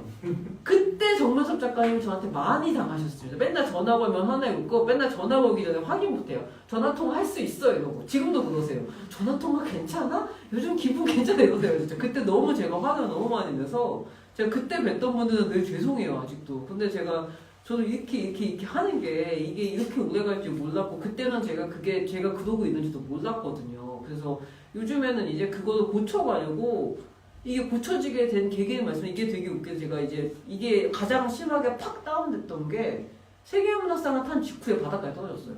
보통은 상 타면 좋을 것 같잖아요. 세계문 타면서 말씀드렸죠. 저는 공포에 질린다고 그놈의 1점병 1점 받을까봐 남치아씨 나타날까봐 그때 진짜 무서웠어요. 진짜 공포였고 그래서 그때 이제 바닥까지 떨어져가지고 그때는 제가 그때 또 마침 또 이게 스트레스를 너무 많이 받고 저는 사실 어렸을 때부터 스트레스 많이 받으면은 병이 걸린다고 스트레스 많이 받자기 조절인데 이런 식의 정신과에서 제가 그런 얘기를 받았어요. 보통은 이렇게 정신에 이렇게 우울해진다고 해서 병이 걸리진 않는데 저는 되게 심각한 그런 자기 최면이 가능한 그게 착각해질 수 있는데 암에 걸릴 것 같다고 생각하면 암에 걸릴 수도 있대요. 그 정도로 심각하죠. 저는 실제로 그래서 20대 때 너무 우울할 때는 이렇게 난소 쪽에 양성 종양이 막 수십 개가 생겨가지고 그거 제거하는 수술을 받고 그랬었어요. 네. 그런 일이 있었었는데, 네.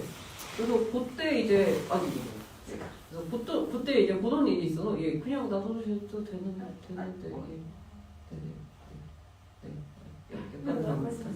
예 약간 여기 네 여기 집중해 보여서요. 그래서 그냥 옆으로 밀리셨구나. 예. 어디까지 얘기했죠? 그래서 아무튼 그 스트레스 받으면 안 되거든요. 그래서 이 스트레스를 안 받으려고 제가 도저히 안 되다가 백내장이 생겼어요. 그 36살에 백내장이 생겼거든요. 그때 갑자기. 그래가지고 눈이 안 보였어요. 오른쪽 눈이 초점이 안 맞았어요. 그래서 이게 사물이 3개는 흩어져 보여서 그 붉은 소파의 교정보다 그게 백내장이 심해진 거 알아서 이 수술 날짜를 시상식 다음날로 잡았어요. 그때까지 책 낼 때까지는 사진 찍고 해야 되고 보니까 수술하면 안 되거든요. 수술하면 한 달 동안 눈을 못 써요. 어디 나가지도 못하고요. 보이지가 않으니까 아예. 그래서 그 직전까지 극심한 스트레스 이쪽 눈은 이게 시점이 흐려가지고 안 보여서 이렇게 감고서 교정을 받거든요. 원고 교정을.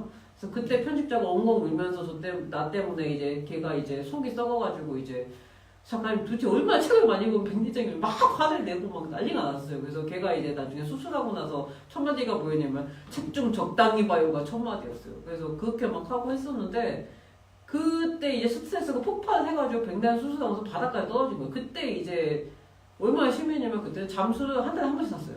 탔다가 돌아왔다 탔다가 이걸 계속 반복했어요. 그래서 그때부터 제가 어쩔 수 없이 재발로 병원에 다시 갔어요. 그래서 그때부터 제가 지금 트라우마 치료도 받고 있거든요. 그때 이제 그러고 있는데 그 상황에서 금방 끝날 줄 알았거든요. PTSD 치료가. 근데 그때 층간소음이 터지면서 더 심해졌고요. 그래가지고 약을 점점 줄였다가 엄청 늘어났다가 줄였다가 해서 지금은 거의 안 먹어요. 거의 많이 좋아져서 지금은 이제 잠수를 올해는 1월에 타고 한 번도 안 탔어요. 그래서 요게 이제 유지가 되면은 저는 이 약을 끊고 이제 늘 이 상태로 있을 수 있지 않을까. 근데 이게 문제는 제가 적응을 못하는 거예요. 이 상태가 저는 적응이 사실 저도 아직 안 돼요. 완벽하게. 그래서 맨날 이러다가 아까 말씀드렸지 이 친구가 있는데 가끔가다 저 혼자 소심해 한다고. 저는 적응을 못 해가지고 이러다가 이거 이상한 거 아닐까? 이래요. 그래서 최근에도 친구들이 부산 여행 가서 막 얘기 듣다가 막 이러다가 순간 친구가 뭐 얘기했어. 근데 갑자기 겁을 먹어. 친구한테 갑자기 지금 네가 그렇게 말하고는 내가 뭐 잘못한 거 아니까? 친구가 너 왜 그래? 이러면서 나 듣는데 갑자기 네가 얘기한 게 내가 뭐 잘못한 거 아니야. 그거는 영주야. 그냥 얘기한 거야. 듣고 있는데 그걸 30분 동안 제가 진짜 보고 이게 미쳤구만. 친구가 약 먹으라고 막 그랬었는데 이게 쉽게 고쳐지는 게 아닌 것 같아요. 그리고 이게 좀 최대한 노력 중입니다. 그래서 이 밝은 상태를 유지하려고. 왜냐면 살아보니까요. 밝은 쪽이 사람들이 저희 상태할 때 훨씬 편하게 느낀다는 거 알았어요. 그리고 편하게 그 사람들 느끼면 저도 마음이 편해지더라고요. 저는. 제가 서비스업을 15년을 일해서 그런지 몰라도 상대가 웃으면 저도 좀 마음이 편하고요. 상대가 불안하면 저도 같이 불안하고 좀 그런 게 있어요. 이게 고객 서비스를 자꾸 하려고 해서 그런가? 저는 그런 게 있어서 최대한 저는 제 얘기할 때 저도 기분이 좋고 상대가 기분이 좋은 분위기를 만들려고 되게 노력하는 편인데요. 이게 독이 될 때가 있습니다. 회의를 할 때 이러면 큰일 나요. 회의가 진행이 안 돼요. 저 때문에. 저는 계속해서 모든 분위기를 좋게 해결하려 하기 때문에 이야기가 하나로 가지를 못해요. 그래서 정신 차리면 모두가 친구가 돼 있어요. 우리 지금 되게 심각한 회의가 하러 왔는데 막 웃고 있어. 그다음 우리 왜 모였지? 그럼 다음에 얘기하자고 다음에 조용히 빼고 만나자. 이렇게 돼요. 나 빼고 만났을 때 자기네끼리 싸우려고. 이런 식으로 진행이 돼서 저는 이걸 계속 조절하는 중이에요. 그래서 지금은 제가 오늘 이 지금 상태 좋은 상태 만들려고 저는 어제부터 계속 조절하고 있었습니다. 이 지금 업된 상태를. 왜냐면은 이 얘기로 지금 우리 한 며칠 동안 웃었는데 제가 사실 그 사건이 있었어요. 올해 7월에 제가 7월 18일 생일 북토크를 엄청나게 큰 서점에서 했습니다. 100평짜리에서 거의 100평은 된 것 같아요. 그래서 2층에도 사람들이 있고요. 1층에 사람들이 있는데 한 100명은 앉을 수 있는데 주변에 이렇게 비어 있는데 저는 그 전날까지 상태가 이 상태였어요. 그래서 난 잘할 수 있을 것 같아요. 왜냐면 그날이 제 생일이니까 얼마나 신이 나니까 안 다운될 줄 알았거든요. 그래서 그날은 제가 우쭐거리고 이런 자료도 이 정도로 준비 안 했어요. 그날은 자료도 별로 이렇게 준비 안 했어요. 왜냐면 저 자신 있었거든요. 말 잘할 자신. 근데 딱 갔는데 너무 넓은 겁니다. 그리고 막 위층에는 이제 사람들이 카페예요. 그래서 그 사람들이 이렇게 앉아가 이렇게 팔짱 딛고 저를 보고 있어요. 그 순간 이게 여기 누구? 나는 어디? 이러면서 이 독토크가 2시간을 해야 돼 30분 만에 끝나버렸어요. 네, 그래서 제가 그때 진짜 영혼이 나가가지고 이분이 진짜 당황해가지고 저는 그날 집에 와서 막 진짜 이러고요. 제가 그때 이후로 그 상태를 유지하려고 그래서 제가 이렇게 길게 적게 된 거예요. 왜냐면 제가 그 이후에 제가 이제 너무 그게 무서워서 그걸 어떻게든 없애려고 여러 가지 방법을 그때부터 계속 연구를 했어요. 사실 그때 이후 제가 한 달 동안 다운 상태였어요. 왜냐면 마침 또 책이 나올 때가 돼가지고 그 복도부터 시작해가지고 책 나오고 한 달 후까지는 바닥까지 떨어졌다가 그 직후에 또 강연 잡혀가지고 큰일 났다. 나 시간 또 남는다. 이러면서 세파하겠어. 그래가지고 온갖 방법을 다 했는데 제가 방법을 가까스로 찾은 게 대본을 쓰기 시작했어요. 그때부터. 그래서 팟캐스트를 하거든요. 그래서 지금 여러분 만난 얘기도 제가 그 팟캐스트 다음 주에 내보낼 거예요. 팟캐스트 성공한 덕후가 사는 법이라고 해서 제가 대본을 20장씩 써서 제가 읽어요. 그거 녹음하는데 그 대본을 제가 매번 씁니다, 이제. 그래서 사실 이번에는 지금 대본을 이 정도만 그냥 보이게 썼는데 지난주 그 아까 제가 녹화한 거 보여드리려고 했던 거는 그거 20장 썼었어요. 20장 써서 그거를 읽느라고 한 번도 카메라를 보지 않아요.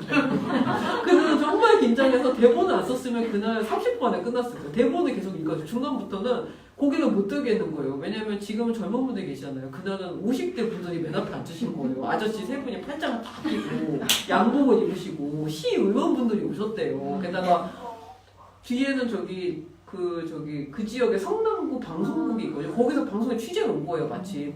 왜 그랬나 알고 봤더니 사장님이 제 책을 되게 혐오자사를 너무 재밌게 읽으셔서 제가 사람이 안 온다고 좋아하니까 전 진짜 좋아하거든요. 3명 오셔서 너무 좋아했거든요. 긴장 안 되니까 금방 끝나겠다 이러는데 걱정이 되셔가지고 방송국 부르고 아는 사람들 불러주신 거예요. 가서 채우시려고. 큰일 난 거죠, 저는. 그래서 대본을 계속 읽었어요, 그냥. 고개 한 번도 안 들었더니 사람들이 사진을 보면 어머 지적으로 났어. 고개 안 뜨니까.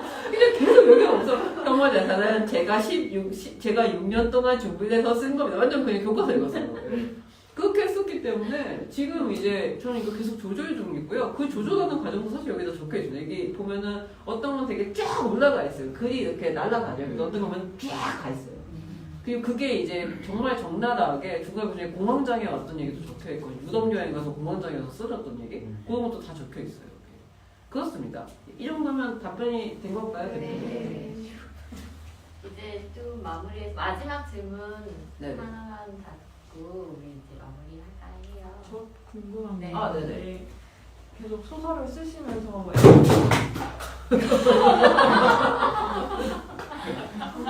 거야 정말.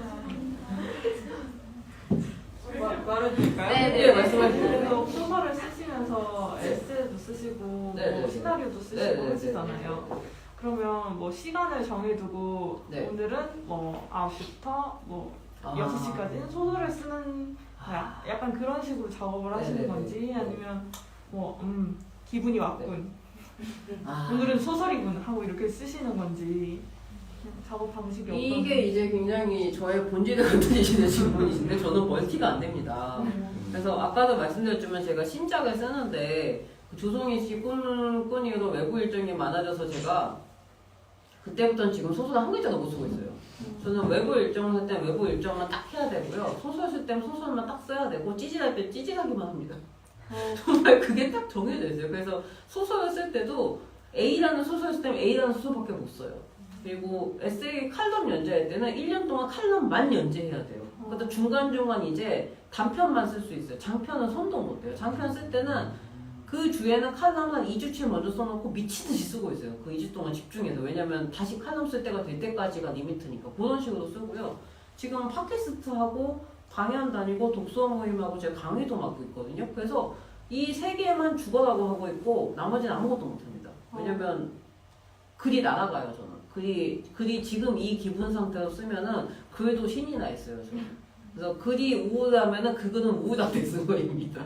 네, 저는 그렇게 그랬습니다. 그럼 저 궁금한 게 더 네네. 있는데 그러면 에세이 같은 경우에는 글감이 있어야 되잖아요. 네, 그렇죠. 그럼 그 중간중간에 뭐 네. 메모만 해놓으시는 거예요? 글을 안 쓰고? 저는 보통 SNS에 계속 사진을 찍고 실시간으로 올려놔요. 그걸 보면 생각이 나요. 제가 무슨 일이 있었고 누굴 만났고 이러는데 사실 글감이라는 건 중요하지 않은 것 같아요. 저는 에세이를 쓸 때 중요한 거는 내가 이야기하고 싶은 게 무엇인가를 아는 거지 그게 어떤 소재를 갖고서 쓰느냐는 그 순간에 내가 쓰고 싶은 주제가 있으면 자연스레 기억이 나요 저는. 그러니까 서랍이 되게 많은데 이게 막 은행 금고가 보면은 은행 금고 들어가면 이게 금고가 이렇게 쫙 막 수천 개가 있잖아요. 그런 공구가 수천 개가 있는데 내가 어느 날 필요한 금고는 열쇠를 열면 그걸 열 수 있잖아요. 그런 느낌이에요 저는. 그래서 제가 오늘 치우친 취향에서 백준지 씨를 만난 백준지 씨를 닮은 손님을 보고 백준지 씨 생각이 났다. 그래서 백준지 씨 생각이 나가지고 백준지 씨가 편지를 썼다 뭐 이런 사연이 있다고 하면은 그 얘기를 했을 때 이제 그러면서 이제 백준지 씨를 왜 생각하게 되고 이러면서 쭉 얘기가 이어지게 되는 거예요. 네, 소재가 먼저가 아니고 내가 하려는 얘기가 중요하고 거기서 소재가 오는 거죠. 반대인 거죠. 네, 이건 참고로 제가 최근에 에세이 수업을 하면서 한 얘기입니다.